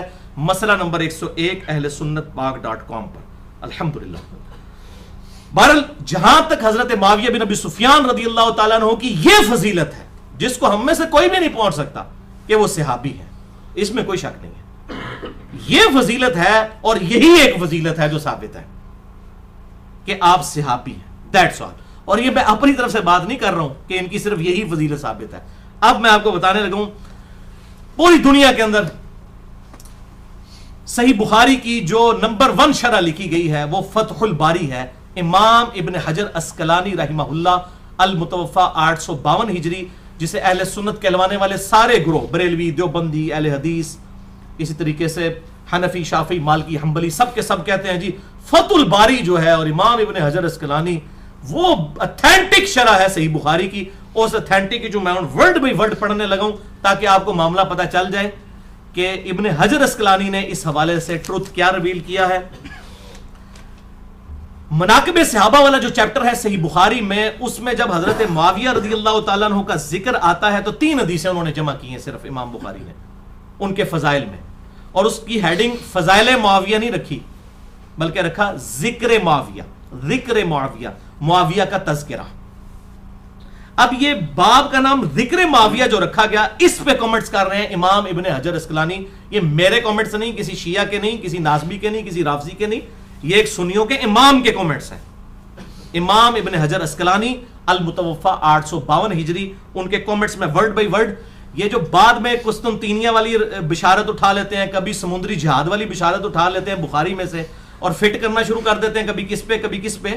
تو اگر امام بخاری نے سمندری جہاد والی حدیث سے یہی مطلب لیا ہوتا تو ذکر معاویہ چیپٹر میں ڈال کے تو فضیلت لکھتے ہیں نا کہ جنت کی بشارت فٹ ہو گئی ہے. ہم نہیں کہتے کسی کو دوست کی ہے جنتی کہیں، لیکن جو بات بنتی ہے امام بخاری سے فرشتیاں نہیں پتا، تو 1400 سال بعد پتا لگ گئی کہ بخاری میں یہ حدیث ہے سمندری. میں آپ کو جنت کی بشارت ابھی دلوا دیتا ہوں. صحیح مسلم میں حدیث ہے انٹرنیشنل نمبر کے مطابق 553 نمبر کہ جس شخص نے پورے خشوع خضوع کے ساتھ وضو کیا اور اس کے بعد 2 رکعتیں پڑھ لیں تحیت الوضو کی توجہ کے ساتھ، اس پہ جنت واجب ہو جائے گی. لو ہاں، کوئی قسطنطنیہ کوئی سمندری جہاد کی ضرورت نہیں تانوں، اس بعد جو مرضی کرتے رہو. اس طرح نہیں ہوتا، اور نہ امام بخاری نے اس کو اس چیپٹر میں ڈالا ہے. اب میں زیادہ ڈیٹیل میں نہیں جانا چاہتا، عقل مندوں کے لیے اتنا ہی اشارہ کافی ہے. امام ابن حجر اسقلانی کے کامنٹس صحیح بخاری فتح الباری میں اس باب ذکر معاویہ والی جو حدیث آئی ہے 3766 نمبر صحیح بخاری میں 3766، اس کے تحت ابن حجر اسقلانی کے کامنٹ سنے تے گالاں کڈنیاں تے ابن حجر نو کڈو، منو نہ کڈنا، میرا کوئی قصور نہیں جے. چور نہ مارو، چور دی ماں نو مارو. امام ابن حجر اسقلانی لکھتے ہیں امام بخاری رحمۃ اللہ علیہ نے یہاں صحیح بخاری میں حضرت معاویہ رضی اللہ تعالیٰ عنہ سے متعلق باب کے عنوان میں صرف لفظ ذکر معاویہ بیان کیا اور فضیلت یا منقبت جیسے الفاظ استعمال نہیں کیے، یعنی فضائل معاویہ نہیں لکھا، کیونکہ اس حدیث سے کوئی فضیلت معلوم ہی نہیں ہوتی. وہ حدیث کیا تھی کہ حضرت معاویہ ایک وتر پڑھا کرتے تھے. تو ابن عباس کو آ کے شکایت کی گئی کہ یہ تو ایک ہی وتر پڑھتے ہیں. تو انہیں شکایت کی گئی کہ وہ ایک ہی وتر پڑھتے ہیں، شکایت. تو انہوں نے کہا وہ صحابی ہیں، ان کو چھوڑ دو، فقیہ ہیں وہ، اگر یہ کام کر رہے ہیں تو ان کے اوپر کوئی یہ ہے جناب. اس میں سے انہوں نے لکھا ہے کہ فقیہ اور صحابی ہم مانتے ہیں الحمدللہ، عقل مند صحابی تھے، بہت عقل مند تھے، ہم مانتے ہیں، اس میں کوئی شک نہیں ہے. تو یہ فضیلت نکلی ہے، اور اس حدیث کے تحت یہ سارے کامنٹس چل رہے ہیں ابن حجر اسقلانی کے. تو وہ کہتے ہیں کہ امام بخاری نے لفظ فضیلت یا منقبت جیسے الفاظ ذکر نہیں کیے کیونکہ اس حدیث سے کوئی فضیلت معلوم ہی نہیں ہوتی. یہ ابن حجر لکھ رہے ہیں، میں نے نہیں. البتہ ابن عباس کا حضرت معاویہ کے لیے فقیہ اور صحابیت کا بیان کرنا بطور فضیلت کافی ہے. تاہم امام ابن ابی عاصم رحمہ اللہ نے حضرت معاویہ کے مناقب میں ایک رسالہ لکھا ہے. اسی طرح کا کام ابو عمر غلام نے بھی کیا اور ابو بکر نقاش نے بھی کیا. اور امام ابن جوزی المتوفا 597 ہجری، جنہوں نے جزید کے خلاف کتاب بھی لکھی ہے، محدث ابن جوزی، انہوں نے من گھڑت احادیث کی نشاندہی کرنے والی ان کی مشہور کتاب الموضوعات میں بھی کچھ روایتیں ذکر کی ہیں. کتنے کتنی نے؟ الموضوعات. یہ انگوٹھے چومنے والی حدیث بھی الموضوعات میں ہے. وہ ہم بریلویوں سے والا مانے، وہ کہتے ہیں موضوعات شریف، موضوع کہتے ہیں گھڑی ہوئی حدیث. اے بھی حضرت معاویہ دی بڑی فضیلتاں آئی ہیں نا، موضوعات شریف اس نے گھڑی ہوئی حدیث ہیں. یہ ابن جوزی لکھتے ہیں موضوعات شریف، یہ موضوعات بھی شریف ہو گیا. میں بھی کچھ روایتیں ذکر کر کے امام اسحاق بن راہوے المتوفا 238 ہجری، جو امام بخاری کے استاد ہیں، ان کا قول ابن جوزی نے نقل کیا کہ حضرت معاویہ کی فضیلت میں صحابیت کے سوا کوئی بھی چیز ثابت نہیں ہے. امام ابن حجر اسقلانی مزید لکھتے ہیں یہی وجہ ہے کہ امام بخاری نے بھی اپنے استاد امام اسحاق بن راہوے المتوفا 238 ہجری پر ہی اعتماد کیا ہے اور حضرت معاویہ کے ذکر میں لفظ فضیلت یا منقبت استعمال کرنے سے گریز کیا. تاہم اپنی گہری نظر سے ایسا استنباط فرمایا، یعنی حضرت معاویہ کو صحابی ثابت کیا کہ جس سے روافظ کی بھی سرکوبی ہو جائے. یہ مردود جو رافضی کہتے ہیں کہ نعوذ باللہ وہ منافق تھے یا کافر تھے، حضرت معاویہ بن ابی سفیان رضی اللہ تعالیٰ عنہ، ان کا بھی رد کیا انہوں نے تاکہ یہ ثابت ہو جائے کہ وہ صحابی تھے، انہوں نے کلمہ پڑھا تھا، مسلمان ہوئے تھے. اور امام نسائی المتوفا 303 ہجری کا واقعہ اس بارے میں مشہور ہے. انہوں نے بھی اپنے استاد امام نسائی کے بھی استاد ہیں، امام بخاری کے بھی استاد ہیں، امام اسحاق بن راہوے المتوفا 238 ہجری، ان پر اعتماد کیا اور اپنی مشہور کتاب فضائل صحابہ میں کوئی بھی حدیث حضرت معاویہ کی فضیلت میں ذکر نہیں کی. اور پھر امام حاکم المتوفا 405 ہجری کا بھی قصہ اسی طرح ہے. امام ابن جوزی المتوفا 597 ہجری نے عبداللہ بن احمد سے ان کے والد امام احمد بن حنبل کا مکالمہ بھی نقل کیا ہے جو انہوں نے اپنے والد احمد بن حنبل سے پوچھا، یہ ہے بڑی کریٹیکل بات جو امام ابن جوزی المتوفی 597 ہجری نے نقل کی ہے۔ امام احمد بن حنبل سے ان کے بیٹے نے پوچھا کہ سیدنا علی بن ابی طالب اور حضرت معاویہ بن ابی سفیان رضی اللہ تعالی عنہما کے اختلاف سے متعلق آپ کی کیا رائے ہے؟ تو امام احمد بن حنبل المتوفی 241 ہجری نے کچھ دیر تک سر جھکائی رکھا۔ یہ میں ان کے جواب دیا پتر رہوں ادھر گستاخی نہ ہو جائے، تو سوچتے رہے تھوڑی دیر تک، یا کوئی ایسا جملہ بولوں کہ وہ سب کچھ کمپریہنسو ہو۔ تھوڑی دیر بعد انہوں نے سر اٹھا کر کہا، میرے بیٹے خوب سمجھ لے، سیدنا علی بن ابی طالب کے دشمن بہت زیادہ تھے جنہوں نے ان کے عیب تلاش کرنے کی بڑی کوشش کی مگر ناکام رہے۔ چنانچہ ان دشمنوں نے ایک متبادل چال کے طور پر ایک دوسرے شخص یعنی معاویہ بن ابی سفیان کو اپنے مقصد کی برآوری کے لیے موزوں پایا جو کہ ان سے جنگیں کر چکا تھا۔ چنانچہ ان دشمنوں نے حضرت علی رضی اللہ تعالیٰ عنہ کے مقابلے پر حضرت معاویہ کو بڑھا چڑھا کر پیش کیا۔ امام احمد بن حنبل کے اس جواب میں اشارہ ہے، یہ ابن حجر اسقلانی لکھتے ہیں کہ یہ احمد بن حنبل نے جو کہا نا کہ انہوں نے بڑھا چڑھا کے پیش کیا، تو ابن حجر اس پہ کومنٹس کر رہے ہیں۔ وہ کہتے ہیں کہ اس میں احمد بن حنبل نے یہ جواب دیا، اس میں اشارہ ہے کہ کچھ لوگوں نے حضرت معاویہ کے لیے بے بنیاد فضائل گھاڑ لیے ہیں جن کی کوئی اصلیت نہیں ہے۔ یہ حقیقت ہے کہ حضرت معاویہ رضی اللہ تعالیٰ عنہ کے لیے روایات فضیلت تو بہت زیادہ آئی ہیں، مگر ان احادیث میں سے کوئی ایک حدیث بھی اسنادی اعتبار سے اصول محدثین پر صحیح نہیں ہے، کیٹیگوریکل ڈینائی۔ اسی لیے امام اسحاق بن راہوے، امام نسائی رحمہ اللہ نے اس موقف کو بڑے یقین کے ساتھ اختیار کیا ہے کہ حضرت معاویہ رضی اللہ تعالیٰ عنہ کی فضیلت میں صحابیت کے علاوہ کوئی اور چیز ثابت نہیں ہے۔ یہ ہے بھائیو وہ ساری چیز۔ البتہ میں چونکہ منصف مزاج آدمی ہوں، میں آخر میں ان کی صحابیت ثابت کرنے کے لیے اپنی گفتگو کو کنکلوڈ کرتا ہوں۔ صحیح مسلم کی وہ جو تیسری حدیث میں نے بیان کرنی تھی، انٹرنیشنل نمبر کے مطابق 6857 ہے، مشکات میں بھی موجود ہے 2278، جو مسند احمد میں بھی ہے، اور اکثر یہ طاہر القادری صاحب اسے وہ میلاد کی محفل کے ثبوت میں یہ حدیث پیش کر رہے ہوتے ہیں، صحیح مسلم اور مسند احمد کی۔ ابو سعید خدری رضی اللہ تعالیٰ عنہ کہتے ہیں کہ ایک دن حضرت معاویہ بن ابی سفیان رضی اللہ تعالیٰ عنہ مسجد میں تشریف لائے تو کچھ صحابہ کرام، کچھ تابعین بیٹھے ہوئے آپس میں گفتگو کر رہے تھے، تو حضرت معاویہ ان کے قریب آئے اور کہا کہ یہاں تم کس لیے بیٹھے ہو؟ تو انہوں نے کہا ہم اللہ کا ذکر کرنے بیٹھے ہیں، اللہ رسول کی باتیں کر رہے ہیں۔ تو حضرت معاویہ نے کہا کہ اللہ کی قسم اٹھا کر کہو کہ تم اسی کام کے لیے بیٹھے ہو۔ انہوں نے کہا کہ اللہ کی قسم ہم صرف اللہ تبارک و تعالیٰ کے ذکر کے لیے یہاں پر بیٹھے ہیں۔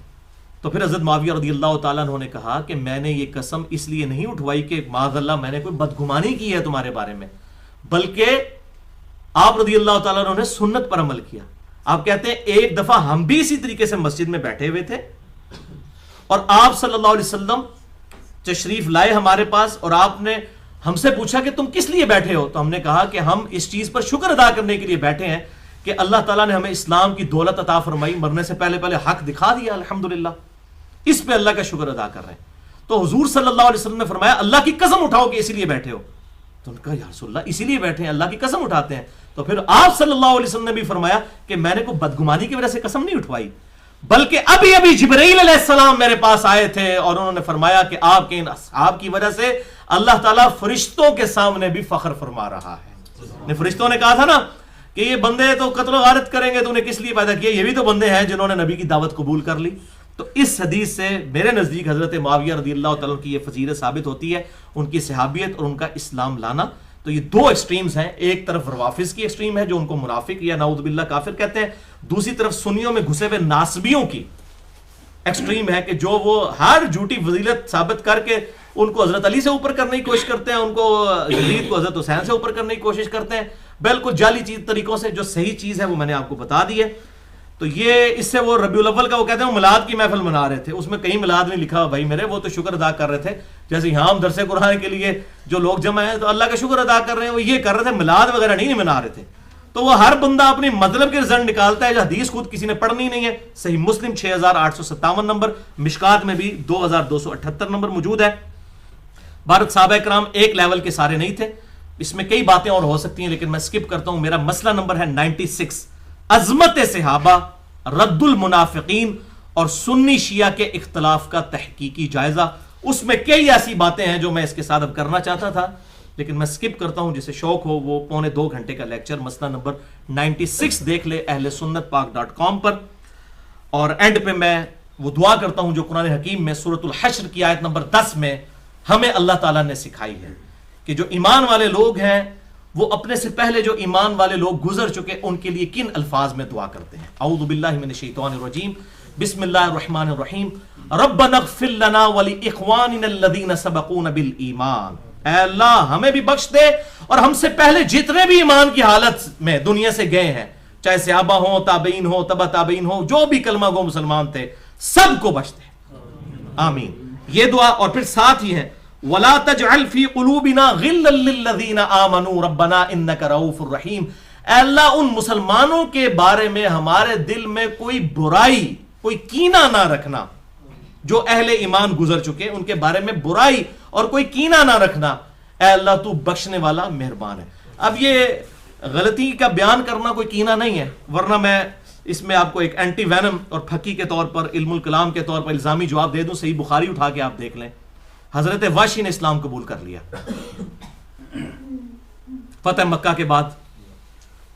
آپ صلی اللہ علیہ وسلم نے فرمایا واشی تیرا اسلام قبول. یہ بخاری شریف ہے, کوئی سٹوری بک نہیں میں پڑھ رہا, واشی والے چیپٹر میں آپ دیکھ لیں, اس کے اسلام لانے والے واقعے میں. تیرا اسلام قبول ہے لیکن مجھے اپنی شکل نہیں دکھانی تو نہیں, کیونکہ مجھے اپنا چچا یاد آتا ہے حمزہ. اب حمزہ کوئی عام انسان تو نہیں تھے, حضور صلی اللہ علیہ وسلم کے دودھ پیتے بھائی بھی تھے, چچا بھی لگتے تھے. تو آپ کو اپنا دکھ نہیں بھولا. تو جن لوگوں نے حضرت حسین کو تکلیفیں دیں وہ کس منہ سے چاہتے ہیں کہ جی ہم جو ہے وہ ان لوگوں کے بارے میں, اگر اللہ کے محبوب جن کے بارے میں قرآن کہہ رہا ہے بالمؤمنین رؤوف الرحیم, جو واشی کے لیے رؤوف الرحیم تھے, انہوں نے بھی اپنے جذبات میں یہ بات کی کہ مجھے اپنی شکل نہیں دکھانی ہے. تو اب لگائیں فتویٰ کہ آپ کے دل میں بغض تھا واشی کا؟ نہیں, بغض نہیں تھا, بس آپ کو تکلیف ہوتی تھی کہ میرے سامنے نہ آئے. اسی طریقے سے جن لوگوں نے حضرت حسین کو یا حضرت علی کو یا خلفائے راشدین کو تکلیف دی ہیں, ہمیں ان کے بارے میں ہمارے دل میں بھی رنج موجود ہے. اس سے زیادہ کچھ نہیں ہے. ہم تو کہتے ہیں سب کو اللہ تعالیٰ بخش دے, ہمارے سے پوچھ کے کسی نے جنت میں نہیں بھیجنا کسی کو. اور نہ یہ بات ہے کہ سب کے سب بلا حساب و کتاب بخشے جائیں گے, یہ بھی بالکل جعلی بات ہے. وہ 70,000 لوگ ہی بلا حساب و کتاب جانے ہیں, جن میں حضرت عکاشہ شامل ہیں بخاری اور مسلم میں, اور باقی لوگ شامل نہیں ہیں. یہ کوئی اتنا سیدھا معاملہ نہیں ہے کہ جس نے بھی آپ کو دیکھ لیا اور بلا حساب و کتاب ہی جنت میں چلا گیا. ورنہ صحیح مسلم کھول کے دیکھ لیں, مدعم نامی غلام تھا جو آپ صلی اللہ علیہ وسلم کی سواری کا کجاوا کسا کرتا تھا اور آپ کو سفر و حضر میں وضو کروایا کرتا تھا. خیبر کے موقع پر اسے نامعلوم تیر لگا اور وہ شہید ہو گیا. صحابہ نے کہا تو سیدھا جنتی ہے, اسی بھی یہی کہنا سی. آپ فرمایا تم جنت کی بشارت دے رہے ہو, جبکہ اس نے خیبر کے مال غنیمت میں سے ایک چادر چوری کی تھی اور میں دیکھ رہا ہوں کہ آگ کی پناہ کے اس پہ ڈال دی گئی ہے. ایک چادر کو اللہ نے اتنا سیریس لے لیا, اور حضور صلی اللہ علیہ وسلم کی خدمت کرنے والا وہ صحابی تھا. جب اللہ تعالیٰ پکڑنے پہ آئے تو وہ کسی کو چھوٹی سی بات پہ بھی پکڑ سکتا ہے. ہم کسی کو جنت کی گارنٹیاں نہیں مانگ سکتے. ہم یہ کہتے ہیں کہ ہر کلمہ گو انشاءاللہ ایک نہ ایک دن جنت میں جائے گا, بس اس سے زیادہ ہم نہیں کہتے. یا وہ جو لوگ جن کو بائی نیم جنت کی بشارت دی گئی ہے, عشرہ مبشرہ ہوں یا اصحاب شجرہ ہوں یا اصحاب بدر ہوں, ان کا معاملہ الگ ہے. باقی بڑا سینسٹیو ایشو ہے, اتنا سیدھا معاملہ نہیں ہے. اسی لیے میں نے آپ کو لیکچر کا حوالہ دے دیا. میں نے کہا کچھ باتیں میں نہیں اب کرنا چاہتا ورنہ ٹائم بہت لگ جائے گا. مسئلہ نمبر 96 عظمت صحابہ, رد المنافقین اور سنی شیعہ کے اختلاف کا تحقیقی جائزہ اہل سنت پاک.com پر. اللہ تعالیٰ سے دعا ہے جو حق بات میں نے کہی اللہ تعالیٰ ہمارے دلوں میں راسخ فرمائے. اگر جذبات میں میرے منہ سے کوئی غلط بات نکل گئی تو اللہ تعالیٰ ہمارے دلوں سے محو کر دے. ہمیں کتاب و سنت کی تعلیمات پر عمل کرتے ہوئے, اجماع کو حجت مانتے ہوئے دوسرے بھائیوں تک پہنچانے کی توفیق عطا فرمائے. سبحانک اللہم و بحمدک, اشہد ان لا الہ الا انت, استغفرک و اتوب الیک, وما علینا الا البلاغ المبین.